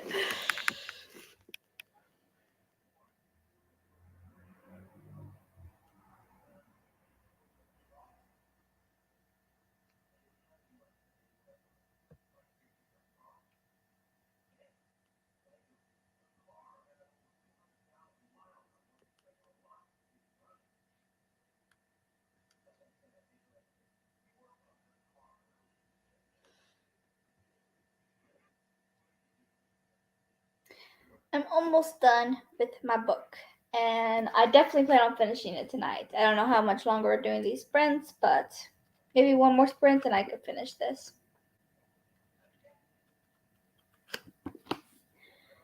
I think maybe about 20 pages left. Yeah, I really like him, and he's a mage apprentice. Ooh, nice. That sounds fun. Thank you. I also too. I'm loving it. I like the first two books too, and this one is just really good. And I'm definitely gonna be rating it 5 stars. I already know that. I know you just finished this, but started this book. But do you know what you're gonna read next? I'm debating over 2 books. It'll depend on what my mood is once I finish this book and decide to pick up another book. Which is A Part of Your World, which is one of the A Little Mermaid Twisted Tale, is one of the last ones I have to read. And then Bamboo Kingdom, which is the first in the series.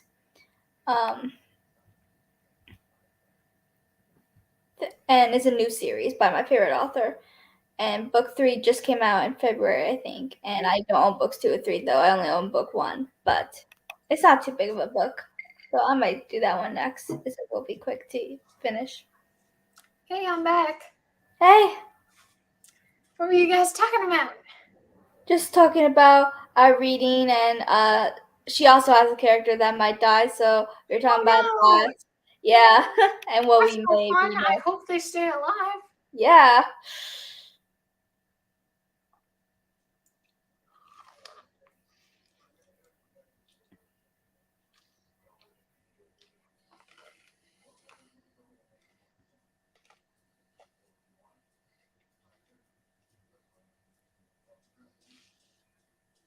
I was just saying what I was thinking about picking up after this book. It depends on my mood, but I'm thinking of 2 books right now. The Little Mermaid Twisted Tale, which is one of the last Twisted Tale books I have left to read, and then Bamboo Kingdom. Awesome. It depends on my mood. Mm-hmm.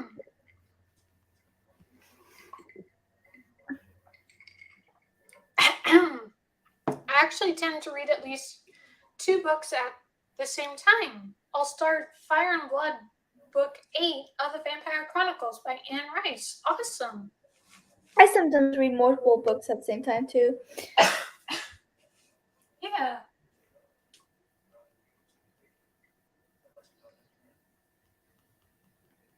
Do you like that series? It's book 8. Sounds like a long series. Mm-hmm. I have book 6 of Warriors on hold. At the library, so I'm just waiting for that. I mean, I own the book, but my books are kind of everywhere, and I don't remember the order of the books, and I don't want to have to look for it because there's a lot of warrior books, and I really don't want to have to go through all my books, try to find it, and then try to find the one that goes after that. Yeah. Just each of the books should be a different format. What do you mean by that? That sounds interesting. Other than the book I had y'all pick earlier, I kind of want to start rereading After We Collided by Anna Todd. Nice. That's nice. Rereads are fun. Oh, go ahead. I was just saying rereads are fun. Yeah. I was just gonna say, because my challenge for the year, my Goodreads goal, is to read 20 books, and so far I've only read 2 books per month, so I've only read 4 books so far. So, if it really is 2 books a month for the rest of the year, like I'll still hit it and surpass it by 4. So I Yeah. will see what happens, Yeah, sounds good. Yes, it's 13 books and I'm doing the read along with a friend. So we have a lot to discuss. I read an audiobook, an ebook, and a physical one at the same time. If I read 2 in the same format, it slows me down too much. Interesting. Physical books are my favorite. I only got into ebooks recently, and I try not to. And I'm not the big. I prefer audiobooks more than ebooks, but I'll still read ebooks if I can't find the audiobook form. But Nice. yeah, I read I read a couple physical books at the same time. So I do that. But I'm waiting for that book that I have waiting for me on Libby on audiobook because. Mm-hmm. But I think it said it could be a couple more weeks, so it's gonna be forever. Mm-hmm. Tina says, "Yeah, you're on track for your Goodreads goal." Yeah, I'm Well, hoping so. yeah, I got on a little bit of a slump. It didn't last long, thankfully. I'm getting out of it now, but I'm like 6 books behind my goal. So Mm-hmm. I put 100 books on there, Mm-hmm. which I mean, I was trying to do 100 books for a couple years, but I always failed. So, but then last year I didn't think I was gonna make it, so I lowered it, and then at the last couple of months, I ended up reading so much that I ended up surpassing it, and I did not, and I was surprised. I don't know if this question is to you or me, but for me, I'm hoping I will. I'm trying to be kind of like reasonable for myself because I want to read proper full chapter books, not just little books like I did last year. And obviously, as I'm saying, I've only been able to read 2 books per month. So I'm just going to have to see what happens. Like, I am going to stop reading if I feel like I'm not up for reading. So I guess it'll just depend if I'm in the mood to keep going. Um, sorry. I'm just getting a little bit with this chicken. My goal is 10 books. Every time I complete it, I add 10 more. Oh yes, I remember this. This is so cool. And I've really been enjoying a goal that isn't challenging. That's really awesome. Yeah, I don't know if I'm gonna complete mine. I mean, I always set it as 100, but then once the end of the year starts coming in a couple months, and I don't think I'll hit it, then I'll go down to whatever I think I definitely will hit it. So that's just what I do. I don't put too much pressure on the goal. It's just fun to try to get that much. But I mean, I read fantasy. So a lot of the books I read at times can be kind of more on the thick side, unless I'm reading a lot of middle grade, because I do that. Especially if I want to finish Aaron Hunter's books this year, I'll be reading a lot of middle grade because they write middle grade. So I want to finish their books that I haven't read. So read all of Warriors, Survivors, Bamboo Kingdom, and Bravelands.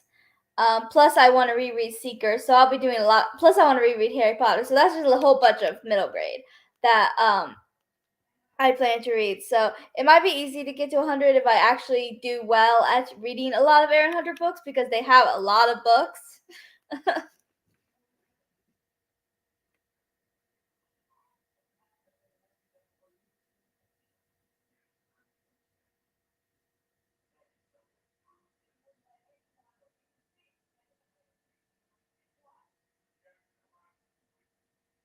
The only year I set it to 100, I didn't complete it. Yeah. Yeah, I get that. It took me a long time to be able to complete it, to actually get to 100. But I always just set it at 100 and I try to get there. Yeah, I tried. I set my goal in 2020 and 2021 for 100. And yeah, that was the wrong call. But I am proud of myself for 2021. I read 66 books. Most, at least as far as I recall, the most I ever did read in 1 year. So pretty happy with that.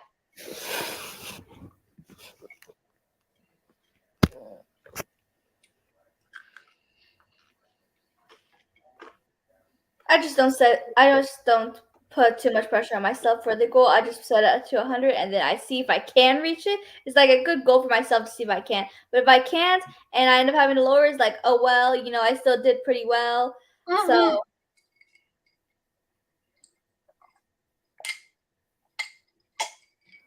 it's pretty nice. Very nice, Tina. You tend to read a lot, Tina. Yeah, I don't know how you do it. Very impressive.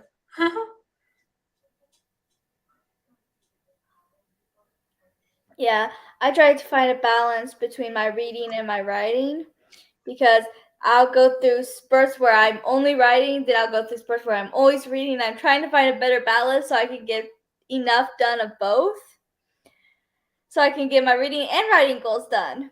But we'll see if I actually be able to do that. Yeah.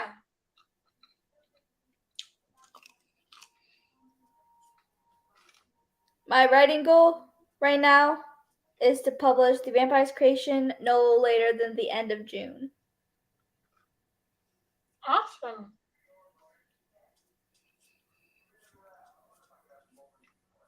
And I think I'm over halfway done, so I think I can reach it. Mm-hmm.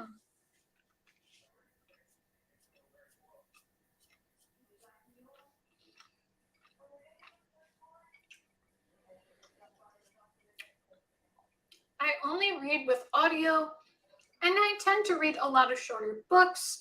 I also don't do much, like I started going to school a couple months ago. Okay.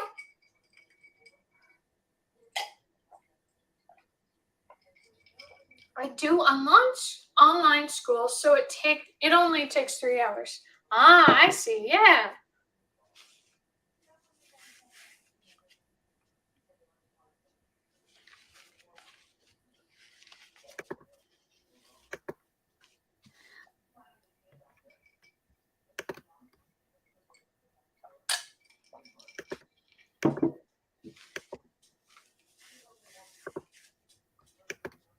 So where do your cats sleep, Joharra?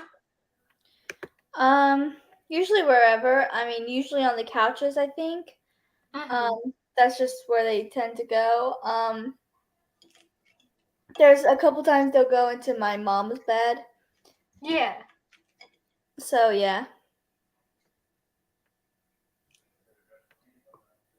It'd be nice to have two cats. I watched a video and it was saying two cats are better than one. I'm like, oh, that would be cute.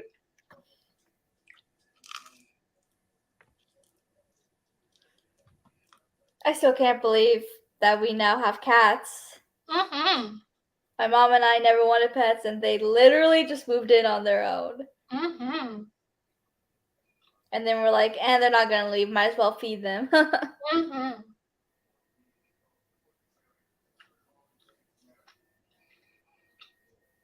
They come and go as they please. They'll leave the Yeah. house sometimes.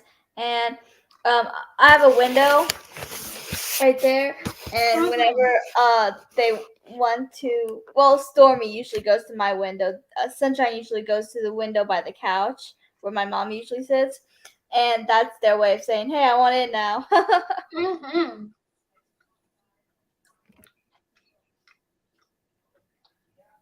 Yeah, Tina, my cat is about the same. She used to all about be in my space, but now she chills by herself. Either she wanders around the house or she sleeps in my parents' bed. So, depends on how she feels. Occasionally during the day, but at nighttime, either on the couch or with my parents. Right. Yeah. Basically the same for my cat.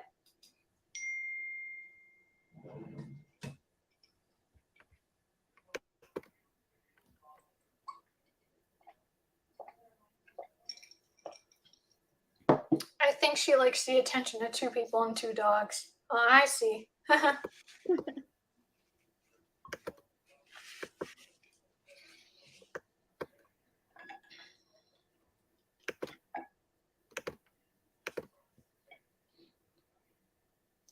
But Stormy seems to like me. She tends. There's been a few times where apparently my mom told me this. My door would be closed, and she would just be staring at my door like she wants to come in here. And if I do open my door, she would sneak in. And like I said, she's the one that goes to my window whenever she wants in. So That's cute. there's a couple times. My bedroom, the closet. You go through the closet and you can go to my mom's rooms, like conjoining rooms. And there's been a few times where Sunshine would hide in the closet and would come through and end up in my room. Mm-hmm.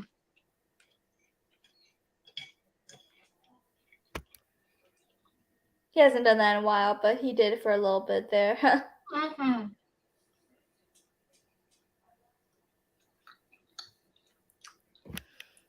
My cat is always crying at my door just to say hi, lol, or to get something to eat. Oh, that's cute. Yeah, sometimes my cat comes to my door. Sometimes she'll chill with me, but usually, like, I open the door, I'm like, hey, buddy, and then she's like, okay, I'm done. Or she guides me over to her, her food. She's like, give me more. But usually, even when she has food, she still guides us over there. It's like, do you just want a companion or something?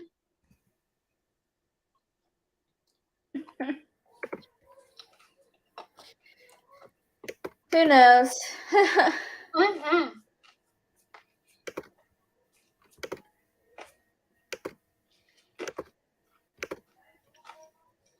What are you eating? What are you eating? Excuse me. I'm having some chicken. Fun. Mm-hmm. Oh no, have you been hearing me chewing? I hope not.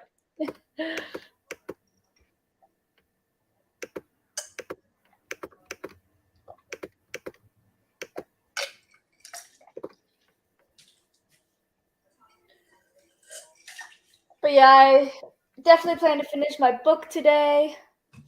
Look, that's how much I've left.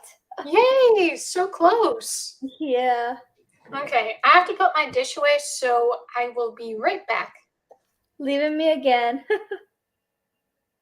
Hey, I'm not trying to ditch you. I just wanted to get some food.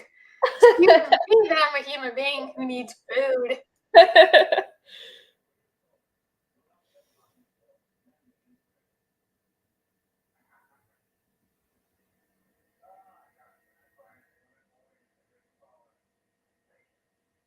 I got a lot of reading done last night. I read like 150 pages at least, I think. So, how many pages left? That's a good question. I'm on page 375 and there's 408. So, what? 20-ish? I don't know. I'm bad at math. Oh, not long. Definitely not long. I think I can finish it in another sprint, depending how fast I read. I sometimes can read fast, and then sometimes I feel like I'm reading slower. Just depends on my mentality, I guess, you know.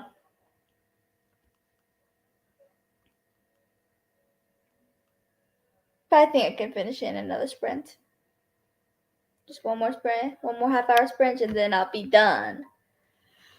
So yay! Another book done, and then I'll only be 5 books behind schedule.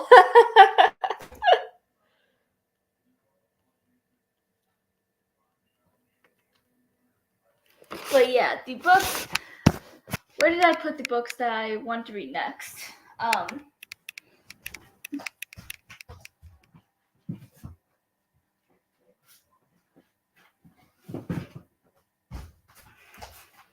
These are the books that I am planning on reading next. This is Part of Your World, Part of Twisted Tales. 34 pages left. I'm bad at math. Yeah, that's Siri. Okay. Yeah, I'm bad at math. Like really bad. But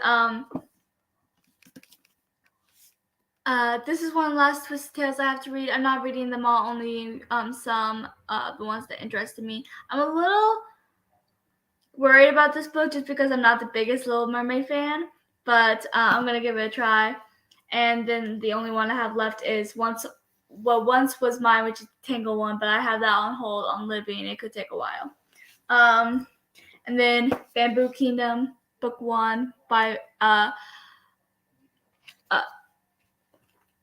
like I said, this is a newer series, and it'll be a quick read. I might do this one next. Like I said, it just depends on my mood. This is my favorite author, though, Erin Hunter. And when I found out about this series, I got so excited because one of my favorite book series, the only other book series I put as high as I do Harry Potter, and anyone knows me knows how big of a Harry Potter fan I am, is Seekers. And this book is by the same author, and it's about pandas, which is bears, and I love bears, which is part of the reason why I love Seekers. Not the only reason, it is the reason why I picked Seekers up in the first place. But I love the book for what it is, for the characters, storylines, relationships, and yeah. So and this has pandas, and Seekers didn't have pandas, and pandas are my favorite type of bear, even though I love all bears. You'll be surprised how many useless bear facts I know. Like seriously, ask me anything about bears, I probably have an answer. The only time I ever read a nonfiction book in my life was when I was in elementary school and I read a book about bear facts because I have an obsession. But yeah, these are the books I want to read next. So, like I said, it depends on my mood. I think I'll read Bamboo Kingdom because it's shorter, but we'll see. I wish I had books 2 and 3 to Bamboo Kingdom, but I do not. I was watching Sprints the other day, or someone was reading Once Was Mine. Oh, nice. Yeah. I have that on hold, the ebook on hold on Libby. But I think it said it could take a few months, so I'm waiting patiently. I'm pretty sure she was really enjoying it. Nice. Yeah. I have high hopes for that one. I've loved what I've read. What have I read for the Twist Tales? I read the Bee and the Beast one. I read long before I decided to read the other Twist Tales. My sister got that for me for my birthday when I was in high school, I think, because of my love for Bee and the Beast and Belle. and I loved it. I read the Aladdin one. Hi. I've read the Mulan one, the Alice in Wonderland one I read pretty recently. And then I have the Little Mermaid one. I originally bought the Sleeping Beauty one, but that's only because I like Maleficent. But now I'm not sure if I even want to read it because I'm not a huge fan of the original Sleeping Beauty movie. I like the Maleficent live action movies, but that's it. So I'm not sure if I even want to read that anymore. And the Little Mermaid one, like I said, I'm not a huge fan of Little Mermaid, so I'm a little skeptical over it, but I'm going to give it a try. Oh, I've also read the Frozen one. Every Twisted Tale that I have read, I rated either 4 or 5 stars, except for that one, I rated 3 stars. I still enjoyed it. It just felt different because the other ones had these darker twists and felt more grown up, because they had these darker twists. But that one felt more like a Disney movie. Like, what was even the point of it, honestly, kind of thing. But I still enjoyed it, so 3 stars. Is the sitcom set in LA? So not like all about bears, but the main character is a fan of the Bears, the sports team. Ah. I don't know anything about sports teams. I just like Bears the animal. Oh yeah, that's why you have all the stuffed animals. Yeah. Bears. Cute. I'm all about Bears the animal. But yeah, so I hope I enjoyed Little Mermaid. I'm a little skeptical and nervous. That's why I've been that's why I kind of been, my mind's going blank, can't find the word, but like pushing it off. Procrastinating. That's the word I was looking for. Procrastinating. But I want to finish the Twisted Tales books as soon as I can because I've been doing a reading vlog while reading the Twisted Tales books, and I want to finally publish that, but I can't until I finish reading all the Twisted Tales books that I plan to read. So I have this one and then the Tangle one left because I'm pretty sure I've decided not to read the lesson one anymore. Maybe I'll send it to someone or give it away or whatever. I don't know, but I don't really want to read it anymore. I originally bought it just because I like Maleficent, but I don't think I'm gonna like it that much because it's gonna be more about the original Sleeping Beauty, I'm sure, based off of that, like all the other Twisted Tales have been. And yeah, so I'm not looking forward to it anymore. And I have no idea about like the Little Mermaid one. I hope I at least rated 3 stars like I did the Frozen one, so because I don't even remember the last time I rated something 1 or 2 stars, because I very rarely do. I very rarely even rate anything 3 stars. I tend to really enjoy what I read. I like to say I have this reading bubble, and I know what I like, so I just grab stuff that I'm like 99% sure I'll like, and I usually do end up liking it. So I stay in my reading bubble because then I know I like what I pick up. But that also means whenever I do pick up something I don't like, it's that more disappointing because I was sure I would. Right. About New Girl, right, Tina? That's what you were referencing? That there's always a reference to a bear? I've heard I of never it. I've never seen it. ended up watching that show.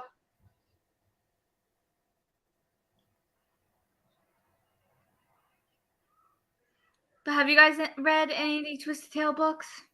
No, I still have what once was mine on my library TBR. I just haven't gotten around to it. But maybe I will. I'm waiting for mine to get off hold on Libby. Yeah. Maybe we could buddy read it. Haven't read them.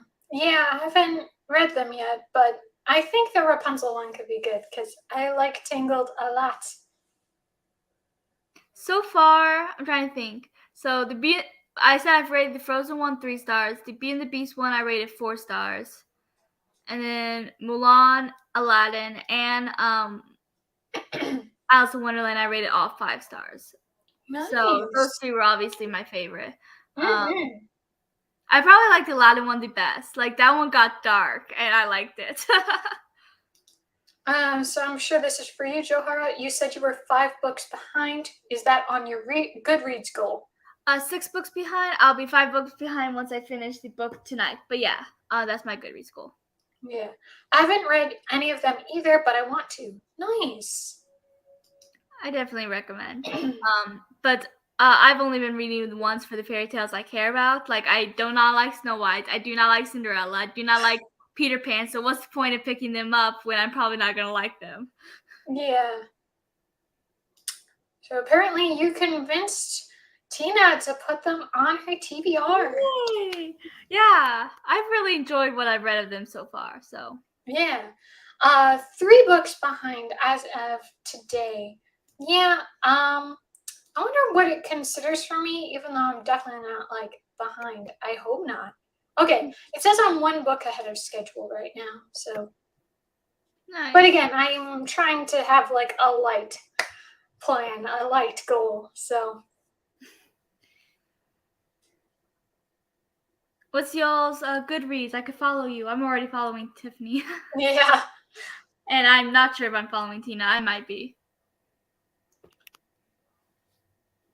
Who knows? I'm following a lot of people.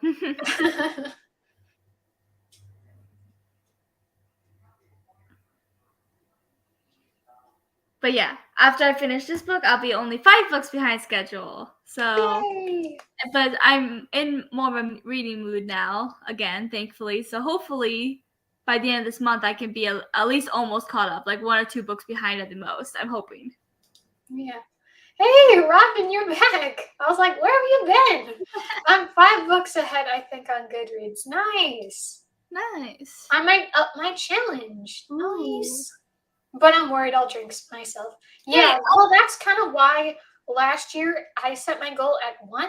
Because it's like, well, I'll just be happy with whatever I get.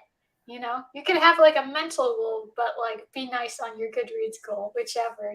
Yeah, but that's the point. You can also change your Goodreads goal. That's what I do. Yeah. I mean, you could always up it, and then You little creeper, Robin, lurking on us, spying on us. I need to make dinner, but I don't know what I want to eat.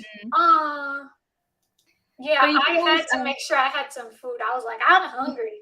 I just snacked on some chips. Yeah, nice. But yeah, Robin, you could up it to whatever you want, and then if you fall behind, just put it back to normal. Like, that's Right. why they let you change it. Yeah. Tomorrow I'm going grocery shopping, so I'm pretty much out of most of my staples. Oh, because? No. Nice. Good. Always good to get to the store. I definitely need to get to the store. I'm running out of my yogurt, and I like the yogurt, and it's like, I need it back.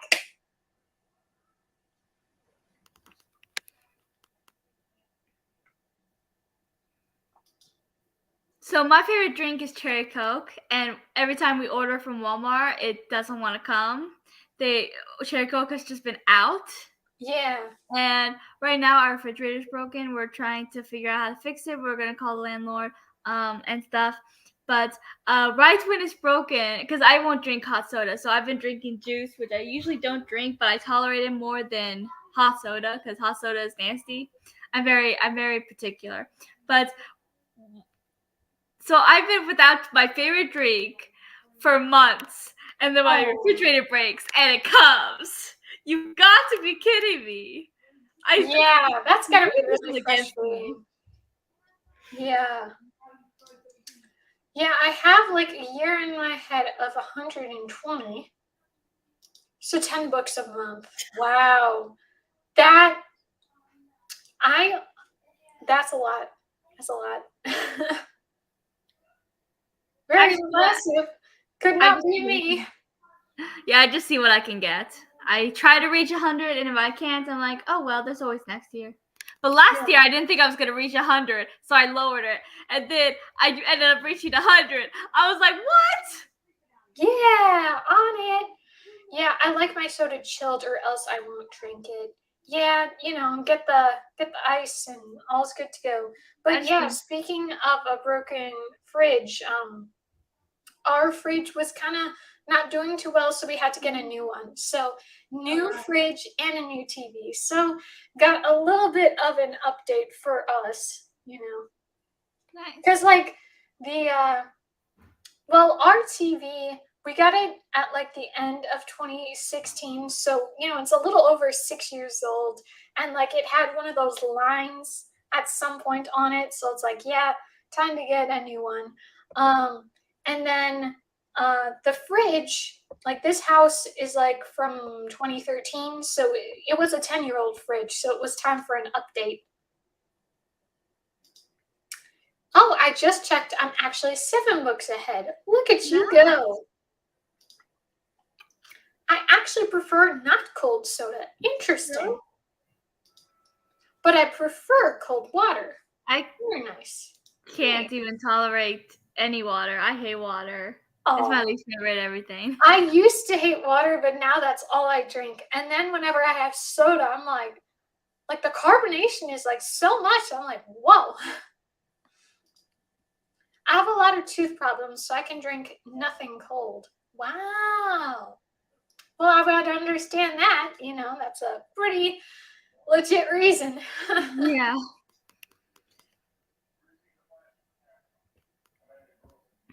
Do you want to do one more sprint? Yeah. If you don't have to go, it's like 11 at your place, so I didn't know if you were tired. Yeah, no, I'm good. I'm just. This is so funny with my light. It's like, shoot, stop. Okay, so 31. I want to finish my book. Yes, you got this. Okay, guys, we will be back. So, whatever you're working on, I can't wait to hear it after we come back.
All right, how are your sprints?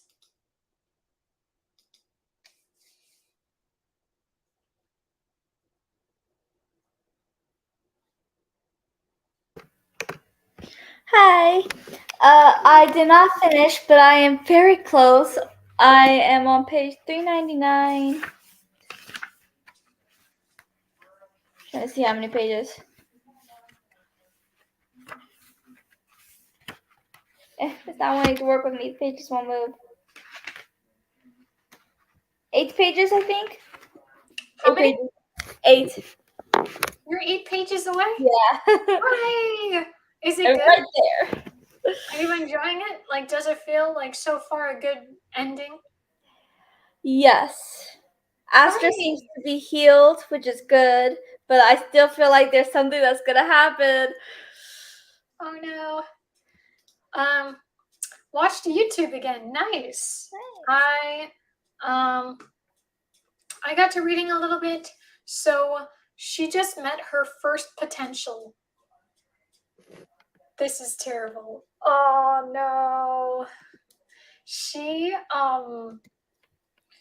meets the guy and he starts freaking out. And then one of the most disgusting thing happens. He throws up, but it's on her. No. Oh wow. I can't imagine how terrible that would be. Your first ever encounter with a man and he just throws up all over you. That's terrible. No. That's just so terrible.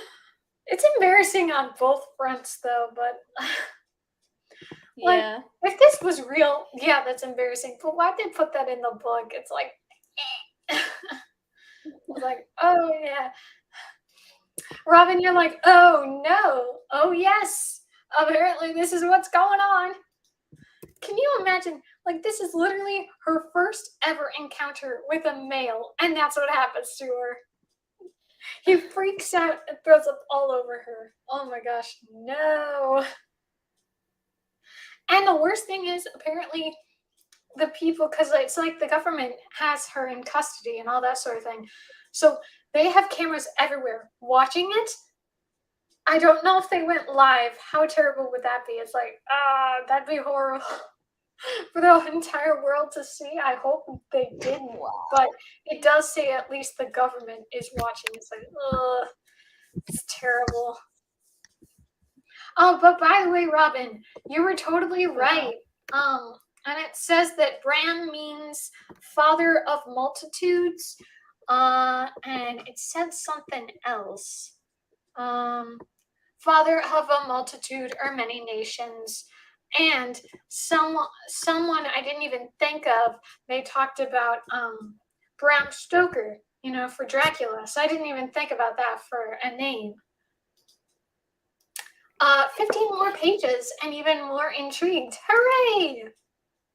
Yay. I don't know if that was the last sprint or if you're doing more, but I have to go.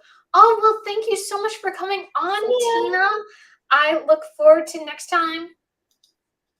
Thank you for the sprints. It was really fun. Have a good night. Bye-bye. Bye. Thank you so much for coming. I like that the name fits with the story. And here I was judging the name at first because it wasn't anything that occurred to me. I'm like, what kind of name is Bram? And I was like, oh, don't mind me. Didn't know. Yeah, so I think this book has some promise. Certainly not with that potential, though. Clearly, that is the wrong choice. That was just terrible. Oh, and like that's like this was like right before our sprint ended. So this is like my only, like, this is like my last impression of the book so far. It's like, no.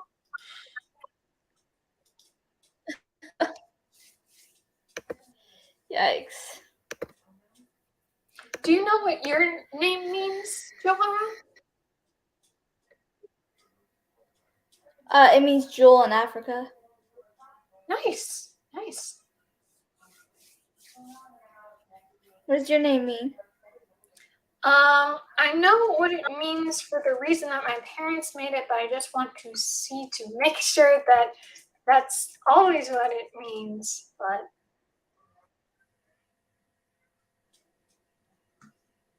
name. Yeah, so my name means manifestation or revelation of God. So that's what my name means. But you know what's funny? I just looked it up, and the first thing, they're not talking about name. They say Tiffany, a thin, transparent gauze of silk or, oh, yeah, cotton muslin. So it's like, that's not what I was talking about. Robin, do you know what your name means? Or anyone else who's here, do you know what your name means?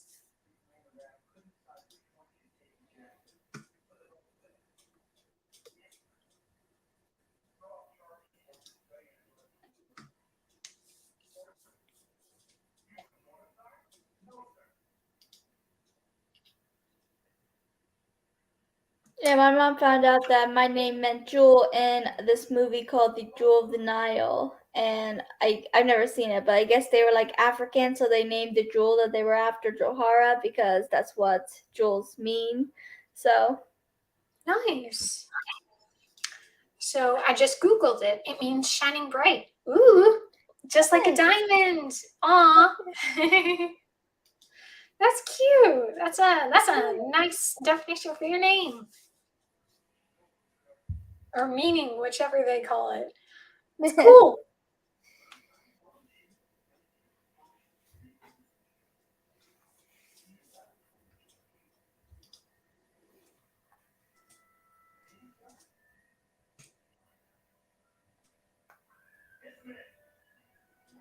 So I just wanted to look up Eve as well. It means to breathe, and obviously, or to live. But obviously, the common thing is the Adam and Eve. So that's interesting stuff. My name's Anna, and it means grace. Ooh, I like that. It's nice.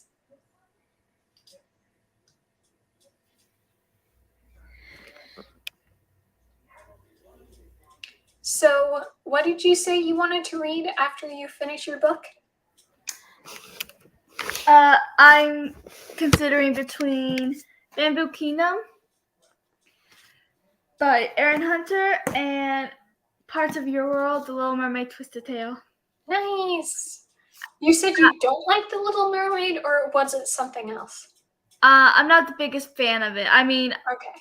If it's on and I'm bored, sure, but will I ever actually turn it on just because I want to watch it? Probably not. I like it.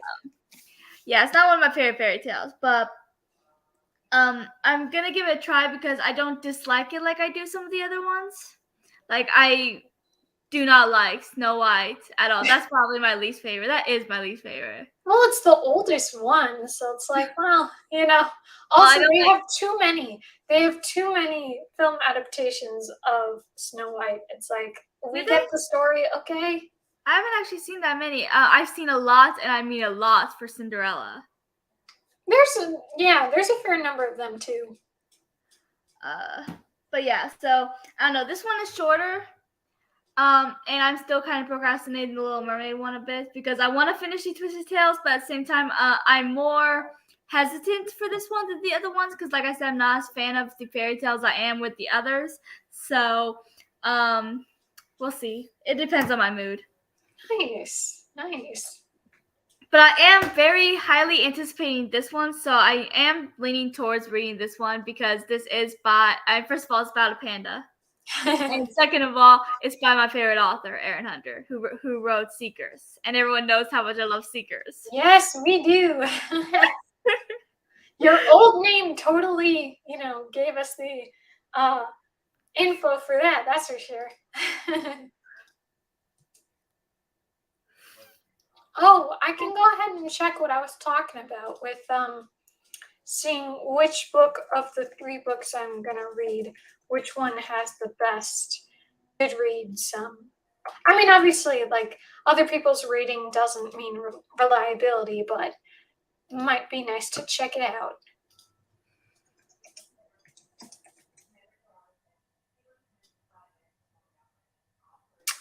Okay. So Eve of Man has the best score because City of Beasts is 3.74 and Eve of Man is 4.1. So I have a fair bit of hope for this one. Mood reader here too. Yes, definitely with Aren't we mood all? reading. But I do like when I can make a goal for a set number of books to read and then I end up actually reading it because usually I don't. I'm like, I can't. I have to want to read, like, I have to usually pick it and it's like something drastically different than what I planned on reading. But I am really happy with the book I read last month, A Really Bad Idea, because I had it on my library TBR recently, and then I read it almost right away. And I'm really glad I read it because it was really good. Nice. But that is so rare for that to happen for me, that's for sure.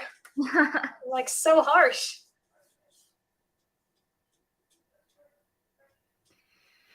Yeah, I can usually do a TBR, a monthly TBR, because even though I am a bit of a mood reader, I tend to have like, it's like, how to explain? It's like I have this mood for these several books, and it's like I want to read them all in this time. And a lot of times my mood won't change until for a little while, enough for me to read some of them. But then sometimes I'm like, I was in the mood for this one, but now I'm not anymore. So I just put it off for hold. Yeah, yeah.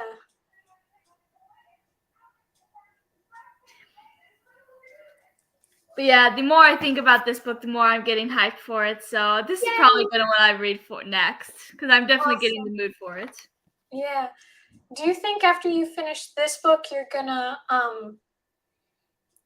go right to the next book, or do you think you're gonna start it tomorrow? Tomorrow. Yeah. I probably won't read any more after I finish this book. I want to finish those. What did I say? 8 pages it was. So yeah. Yeah. I'm kind of curious what your final thoughts are. Do you want to do like a quick sprint just for you to finish 8 pages? Sure, I'm good with it. I want to finish. Okay, how long does it usually take you to finish 8 pages? Like 10 minutes or? I don't know. Let's make it 15 just to be sure that I finish Yeah. it. Okay, guys, we're just gonna do a quick sprint so that Joharra can finish and I can get a little bit further into my book, and then we will keep talking. Okay, so love that for you, Joharra. Yes, I'm good with another sprint. Awesome. Okay, so 15. So we'll come back at. Let me make this happen. Hold on. Okay, we'll be back with the hour. So give you 16. Okay, we'll be right back.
All right, guys, how are your sprints?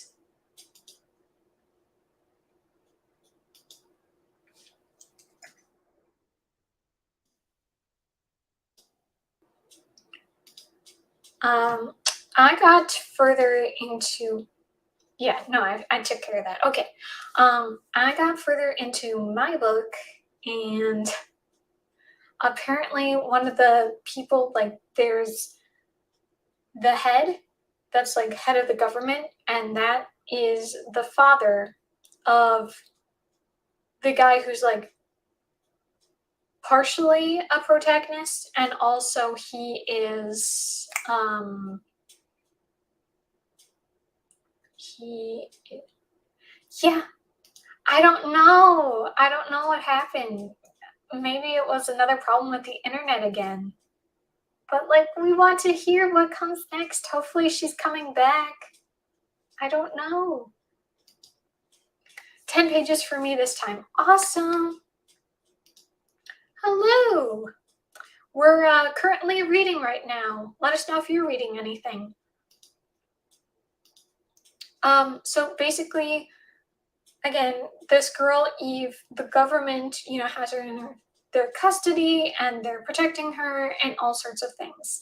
And so the guy who's like the head of this whole thing, of the government, he has a son, and he's the one who's like, he has another perspective, and then, yeah. I guess I'm going too long on this, on what happened after the gross scene. Okay, so she leaves, like she showers off because that was disgusting. But the worst thing is, like, she's saying, "Oh yeah, the smell's still there, whatever." But she says, like, the fact, like, this is their history now. But it's like, first potential, no, like, how embarrassing is that? Okay, so then it cuts to the guy's perspective, and so they have to go into the trouble room, like how government does that kind of thing.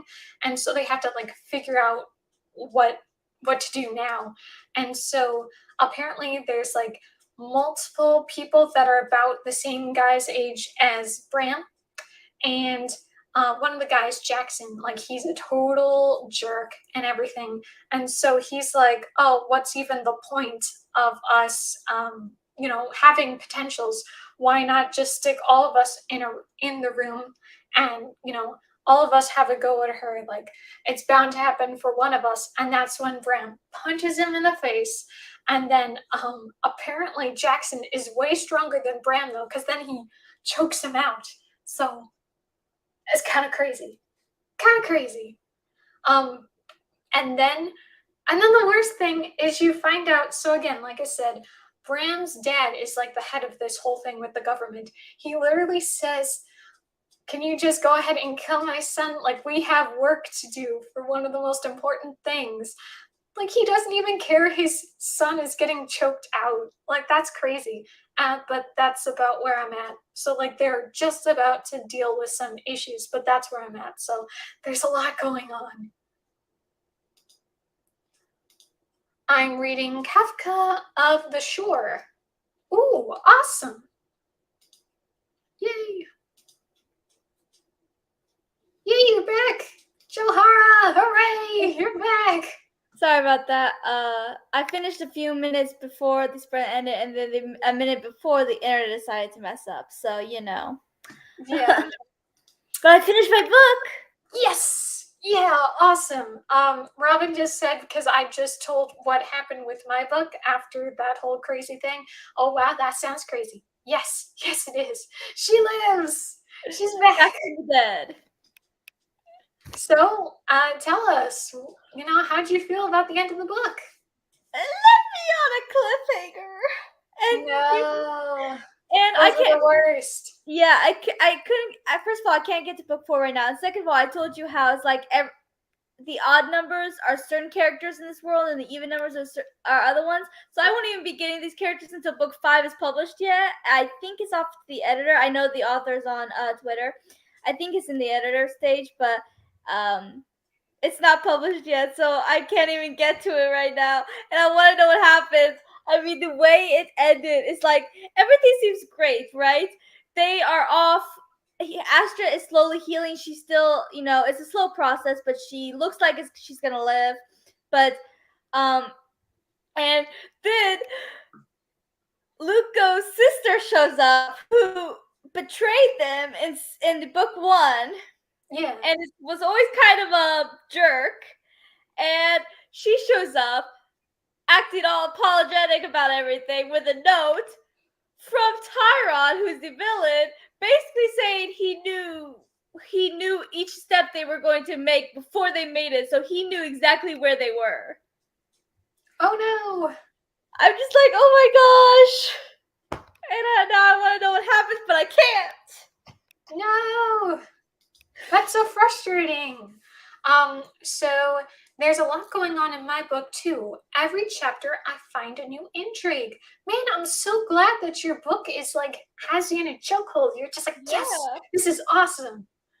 I love those kind of Yeah. reads. Not the cliffhanger. Those are the worst. It's funny. I hate reading cliffhangers, but I love writing cliffhangers. Yeah. Well, that's the whole thing. Like you have more like the power. You're just like, wah, ha, ha. But then when it's happening to you, you're like, how dare you? That's so not fair. I get to put cliffhanger on other readers this time.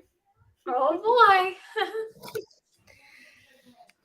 But that ending is like Tyra knew what they were going to do before they even knew what they were going to do. Yeah. What? Did the character you were worried about survive, Book Dreamer? Yeah, that's a good question.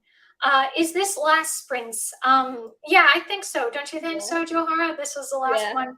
Yeah, we wanted to do a last little sprint because Joharra needed to finish her book, so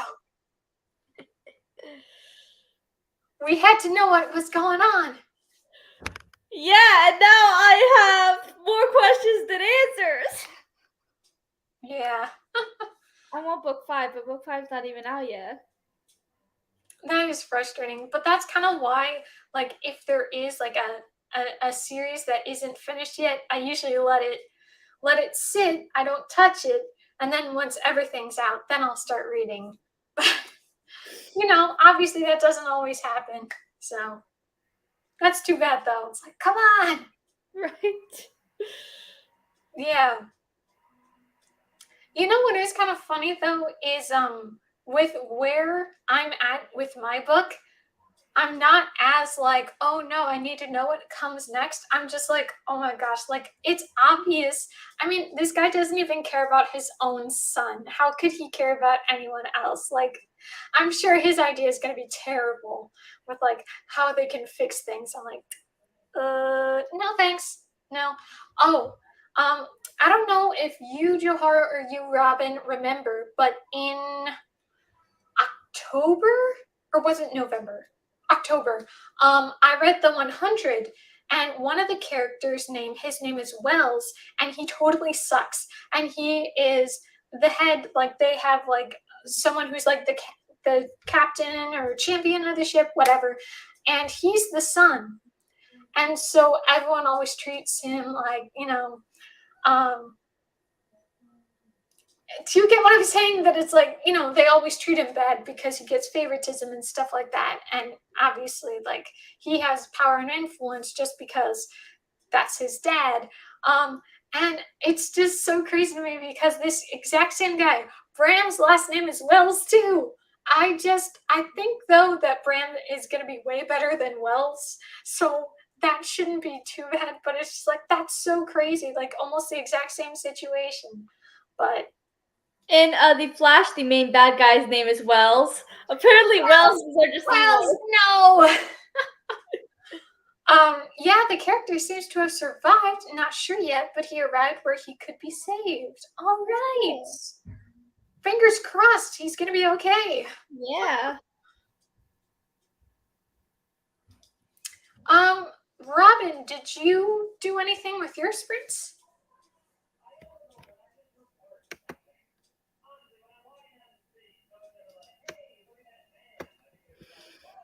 How was your sprint? How'd you go? Me? Yeah. Yeah, well, I was kind of sharing about it, so, I read a little bit more, And so, after that humiliating thing that just happened to her, like she gets cleaned up, all that sort of thing, and she's just so embarrassed by this happening, and everyone knows. And so then it switches to Bram's perspective, and like all the guys are making fun of the whole thing, like all these rumors are happening. It's like, no. Oh, wow.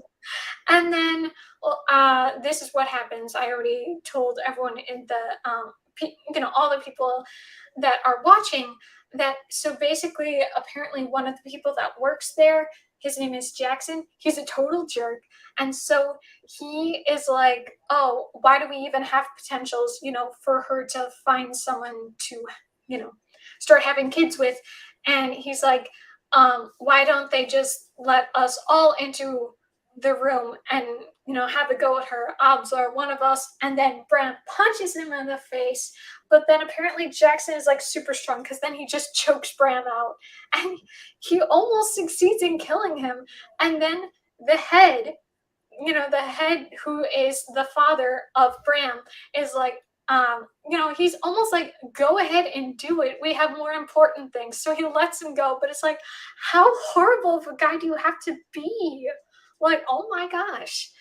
And so then they have to go to like the control room or the problem room to solve this issue. Like, what are we going to do now?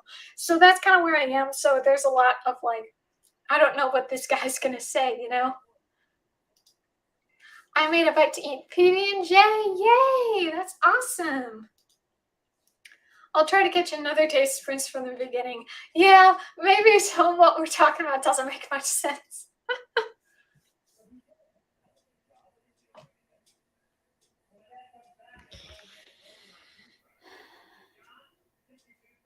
We do these sprints a lot, so subscribe to our Yeah, channels like, and almost make sure to catch weekly. them. Yeah.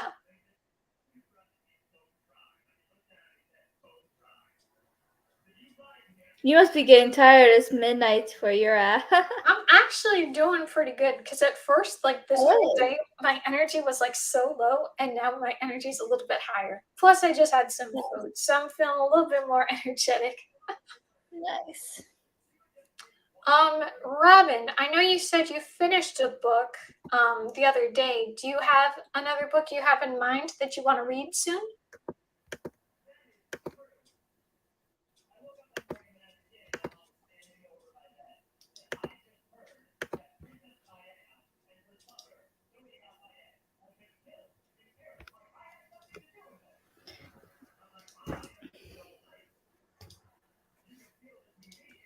Yeah, I'm still going strong, but probably because I've been resting all day. Yeah,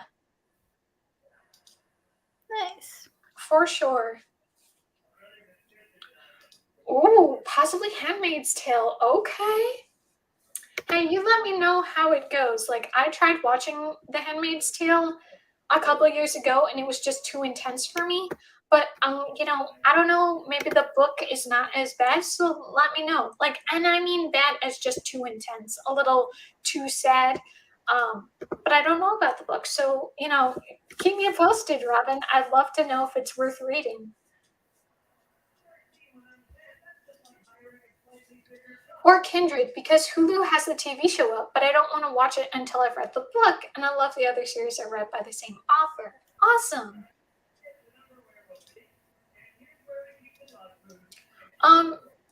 Do you, Joharra, or do you, Robin, or anyone else that is on, have any plans for like reading any books that kind of like follow in with Women's History Month, or anything for like female focused books, or do you not have any plans like that this month? Trying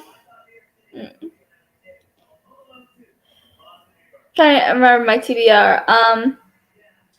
Well, I mean, I have books that are where there's like female MCs, so Nice. I guess that works. I mean, this one has a couple MCs and one of them is female.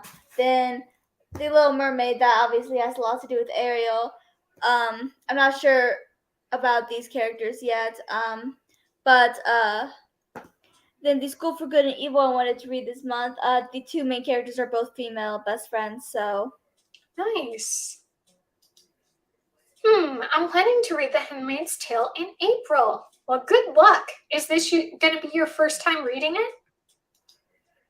I want to get to Strange the Dreamer this month. Awesome.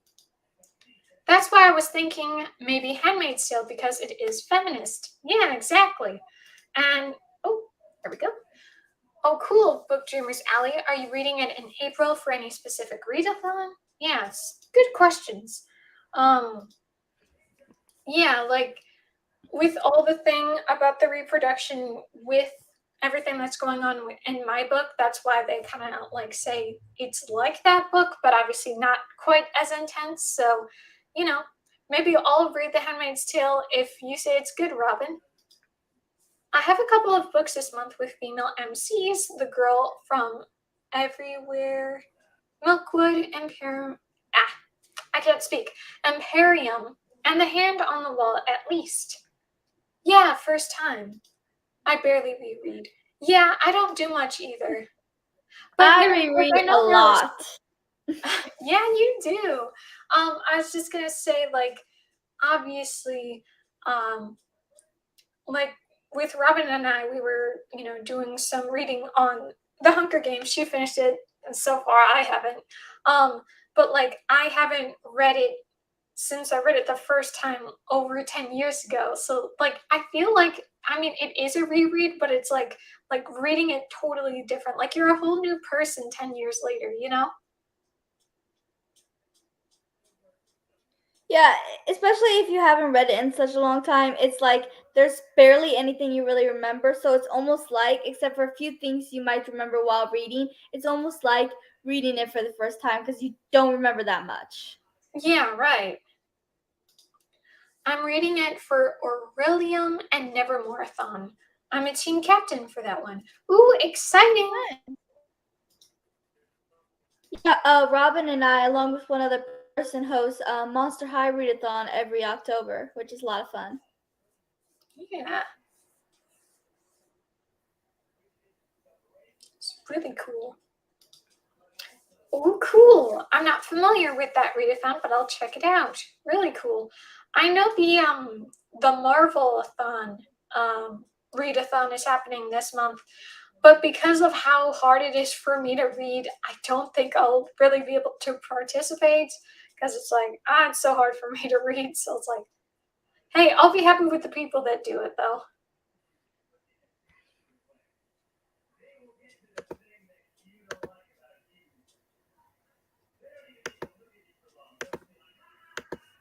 Would you maybe want to do like a quick 10-minute sprint, or how are you feeling? I could do one more quick minute sprint. Cool. Okay. So we'll be back at 12:30, everyone.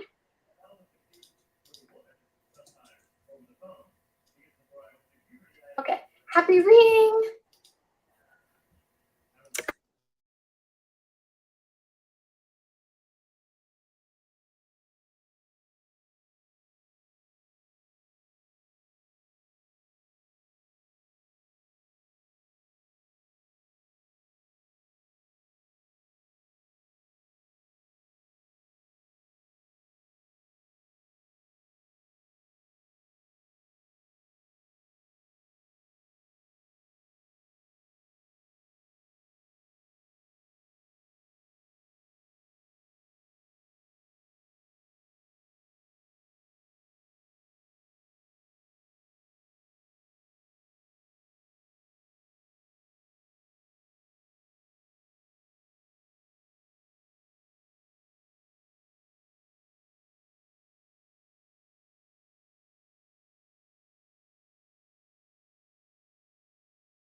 Okay, how are your sprints?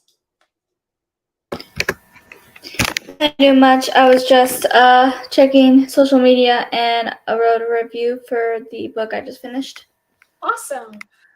So I got a little bit further into it. So I don't know if you guys are interested, but I'll just share. So this is the explanation that's the guy, like the head, that's like head of the government. Here's how he explains it for why the guy reacted that way. Let me find it.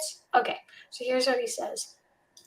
Can you imagine being told you're potentially going to be a mate for the savior of humanity? All those emotions, those fantasies, and nerves building up in you. Then imagine how it would feel coming face to face with her for the first time. It's no surprise that someone might have a physical reaction, and we should have foreseen it. I thought that was kind of interesting. But now he's talking very weird. So, like, basically, because like no one that is a woman is Eve's age except for her. The oldest ones are 50 years older than her. But they created this like hologram type thing to be like a friend, a female friend. But it's actually like being powered by the people that are working here, and it's like all these boys that were doing it, because they were supposed to. That's kind of part of their job and everything. And then the guy's like talking about his technology and everything. It sounds totally whack. I'm like, what is going on? It's a little crazy. Wow. Sounds interesting. Yeah. Sounds like something else. 4 pages this time. Nice job. That's awesome. Do you have anything else you want to share? Does anybody know what they're going to read for April? Ooh, that's a good question.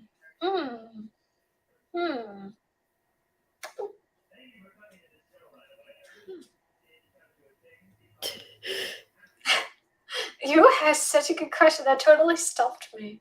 I'm like, what would I read?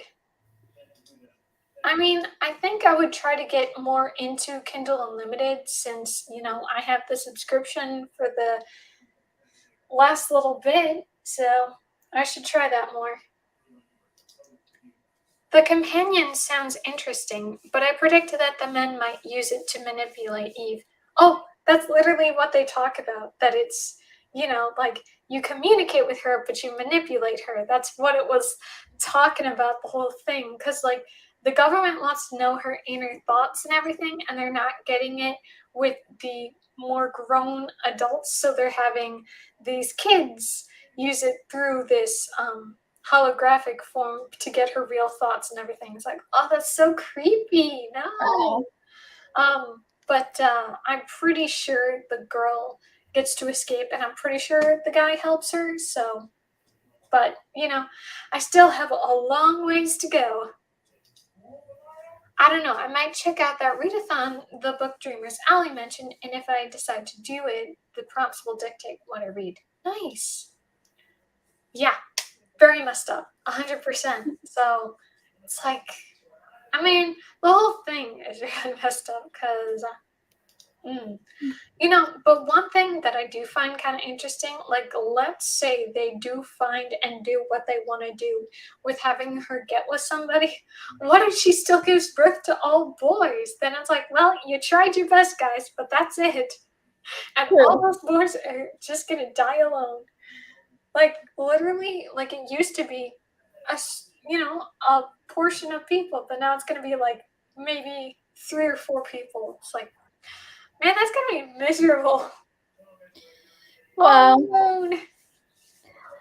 Well, for April, April's actually indie April, so to read self-published books, and I have several self-published books that I want to read. The book I just finished was self-published, but I have Tabby's books. I have the ones that she's published. She hasn't published book 5 yet, but I have books 1 to 4, which I want to finally read, which I've been meaning to. I got books 3 and 4 for my birthday, and then this other thing, book 3 isn't published yet, but I have books 1 and 2 for the Ritual of the Court trilogy. I always want to say that backwards. But and then I just received Squeak, so which is also self-published. So that's kind of my goal to read for April. Yeah. Self-published books. Nice.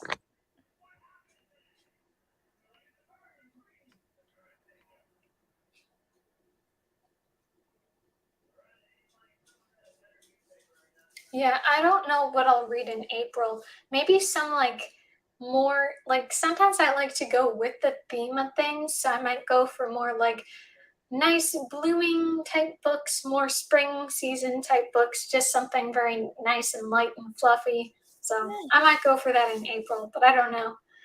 What is Squeak about? Oh,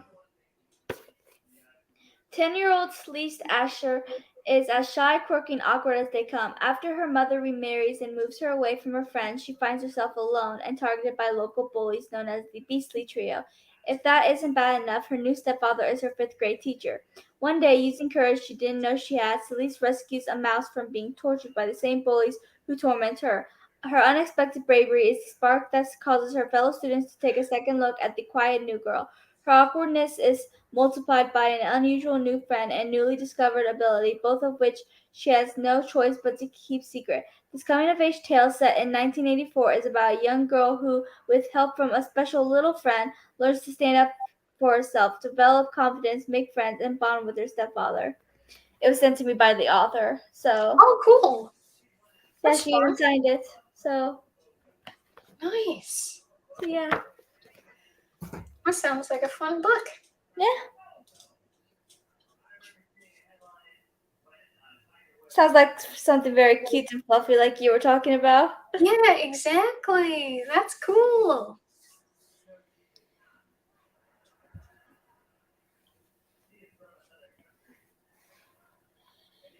But yeah, I'm excited for these self-published books. Yay. So Robin says, "Oh, cool. That's so nice that it's signed too." Yeah, that's always nice to get Yeah, a book the signed. author for the Ritual of the Court trilogy, book 3 is not out yet, but she sent me book 1 and 2 and sent me, and it came with a little note. Awesome. So yeah, that was nice. Yeah, that's really cool. You know, maybe because, like I said earlier, with what I was watching, I've really been watching a lot of animal-based movies and shows. Maybe I will read some animal-related books in April because obviously this month I'm focusing on female stories. So maybe next month, you know, because animals are so nice and Yeah. cute and fluffy, and hopefully they're happy stories, like we Read were saying. Seekers. Seekers? Yeah. All right, I'll consider it. Okay, just no promises. Like I gotta make sure. I don't want to be like I'm sorry to report, Joharra, that I didn't like it, and you're gonna be like shame, cutting you out. Probably be like, nope, no negativity here. Yeah, Animal April. Oh, I love that. You know, maybe I'll be like Animal April readathon. That's cute. I like that.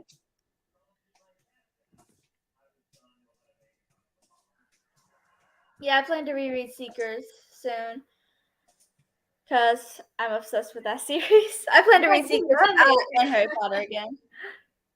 Yeah, I'm curious to see what you'd come up with for your TBR. There's one book that I can think of. Now, this is a book I've already read, but I remember really liking it. It's called Smells Like Dog. Um, it's like a kind of like a kid's mystery book.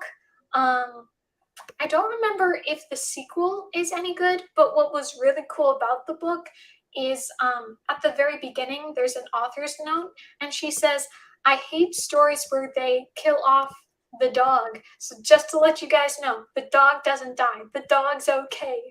So it was like just one of those cute things that's like, hey, just so you know, everything's okay with the dog. But I don't know. I'm gonna have to be doing some research on finding good animal related stories. That'd be cool. Yeah. I'm not sure what I could read for Animal April Readathon besides Animorphs. Well, I hope so. Seekers. I will Yes. recommend Secrets Until the Day I Die because it's criminally underrated. Or you could just Yes. read anything from Aaron Hunter because they write only animals. Like Secrets is about bears, Warriors is about cats, Survivors is about dogs, Bravelands is about a few different animals. A lion, a bamboo, and something else I don't remember. And then this one is about trying to does it say what creatures? A panda, obviously I think a cheetah because there's a cheetah in the background, and it looks like another type of bear. So yeah. Cool. Finished my lunch and read 10 pages. Ooh, awesome. Great job. And that's so wild to me. I mean, I know this is how time zones work. For me, it's midnight, close to 1 o'clock. So it's just like, yeah, just finished lunch. It's like, well, I had dinner. Another book you could read for Animal April sounds like Squeak, since she has an I was adult gonna say companion. that sounds like a cute book, but did you say it's out now, or Book is it one like is out, a yeah. digital copy, or it's fully out? Or book one is out. I don't know how long it's gonna be. Book two is not out yet. Yeah, but the first book, that's good to Yeah. know. Yeah. Yeah, 12 hours difference. The series is called The Asher Chronicles. Book one is Squeak by D.A. Power if you want to check it out. Cute. Yeah.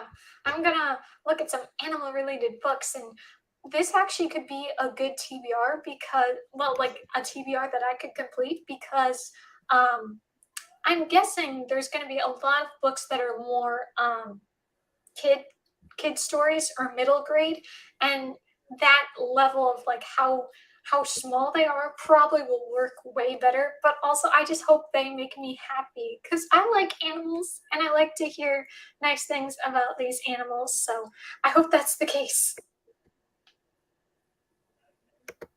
Yeah. But I'll say, I unfortunately, when I was a kid, well, maybe not a kid per se, but kind of a kid, um like I was like 12 maybe, yes.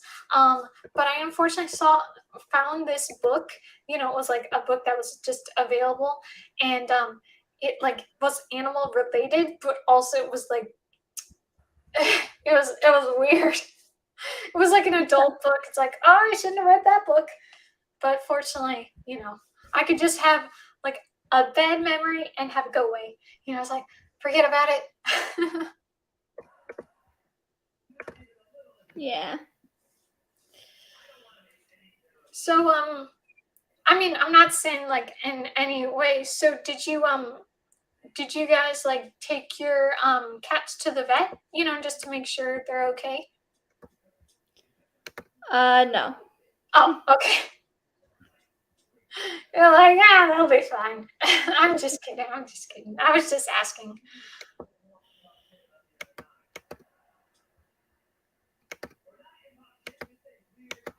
So, are they feral, or do they seem that they had an owner?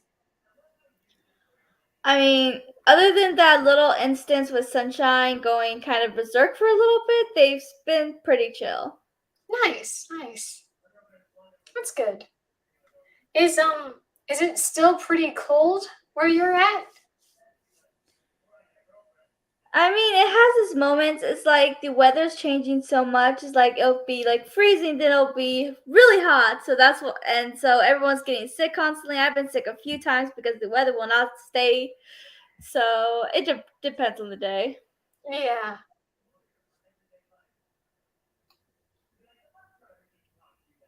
How about you? How's the weather there? Hot. Pretty Okay. hot. But it's actually gonna cool down this week. It's gonna be like in the 60s. So, but we've been hitting 80-degree weather. Well, 86. So pretty hot, but it's cooling down. It was 78 degrees today, which made me very happy. Oh, that's awesome, Robin. But I guess you were sick, so you didn't really get to enjoy the weather. I was gonna ask if you went outside, but I'm sure, being sick, maybe not. Yeah.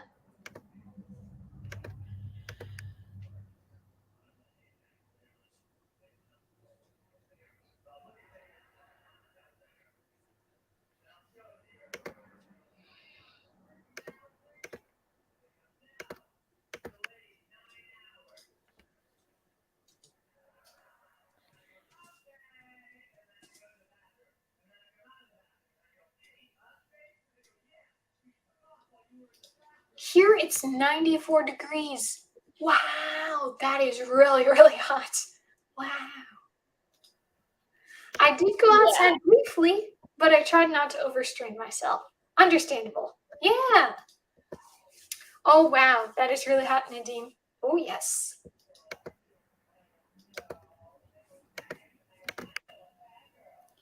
I couldn't do that heat. Yeah. I couldn't even do Florida heat. Yeah. When my family and I went to California and then we went to Vegas, we there's like a way to go and it was like just a stretch of desert. And then there was one, well, was it a gas station? Probably. Just a place for people to finally chill. It was 119 degrees outside. It was horrible. I was like, oh, it was so hot. Went for a very brief Sounds walk like with it. my. Sorry. I said sounds like it. Yeah. Went for a very brief walk with my dog roommate. He wasn't too happy it wasn't as long as we usually go and kept tugging on the leash to go further. Oh. Yeah. But I'm now, because you mentioned your dog roommate, I'm thinking about that cute dog that I met. And yeah, a Pomeranian Husky. I don't know. I think that might be a dog I'll check out. But that dog was so cute and sweet and such a little lover. And it was so cute because it was like maybe this big, but it was so cute. So cute. We were just talking about The Little Mermaid because I was thinking about reading Parts of Your World, and I just saw that apparently the full trailer for the live action movie has been released. Are you gonna watch it? I don't know. We'll see. I mean, I like some of the live actions, but those are also the fairy tales I liked. And there's some live actions I actually prefer than the original. I that's probably an unpopular opinion, but the Beauty and the Beast and the Aladdin, the Maleficent movies, and then the Alice in Wonderland movies, I all prefer more than their Interesting. animated counterpart. Interesting. Summer has not started yet, and summer temperature range is between 115 and 117. Yeah, I could never live there. yeah, like that is really hot. Yeah, we don't get it that hot where I'm at, but yeah, it's still more winter springtime, so it's like, yeah, it's still pretty brutal. But I gotta say, I need us to get back into a bit of a rainy season because there's a pond that's in my neighborhood. It's like dry, like there's nothing there. But at least there's another pond there that there's more water. It's like, come on. It looks so dry. It's like, no. But fortunately, the one nice thing is we're not dealing with humidity as bad, but it's still pretty rough without the water. Yeah. But I'd never like to get caught in the rain. That's never fun.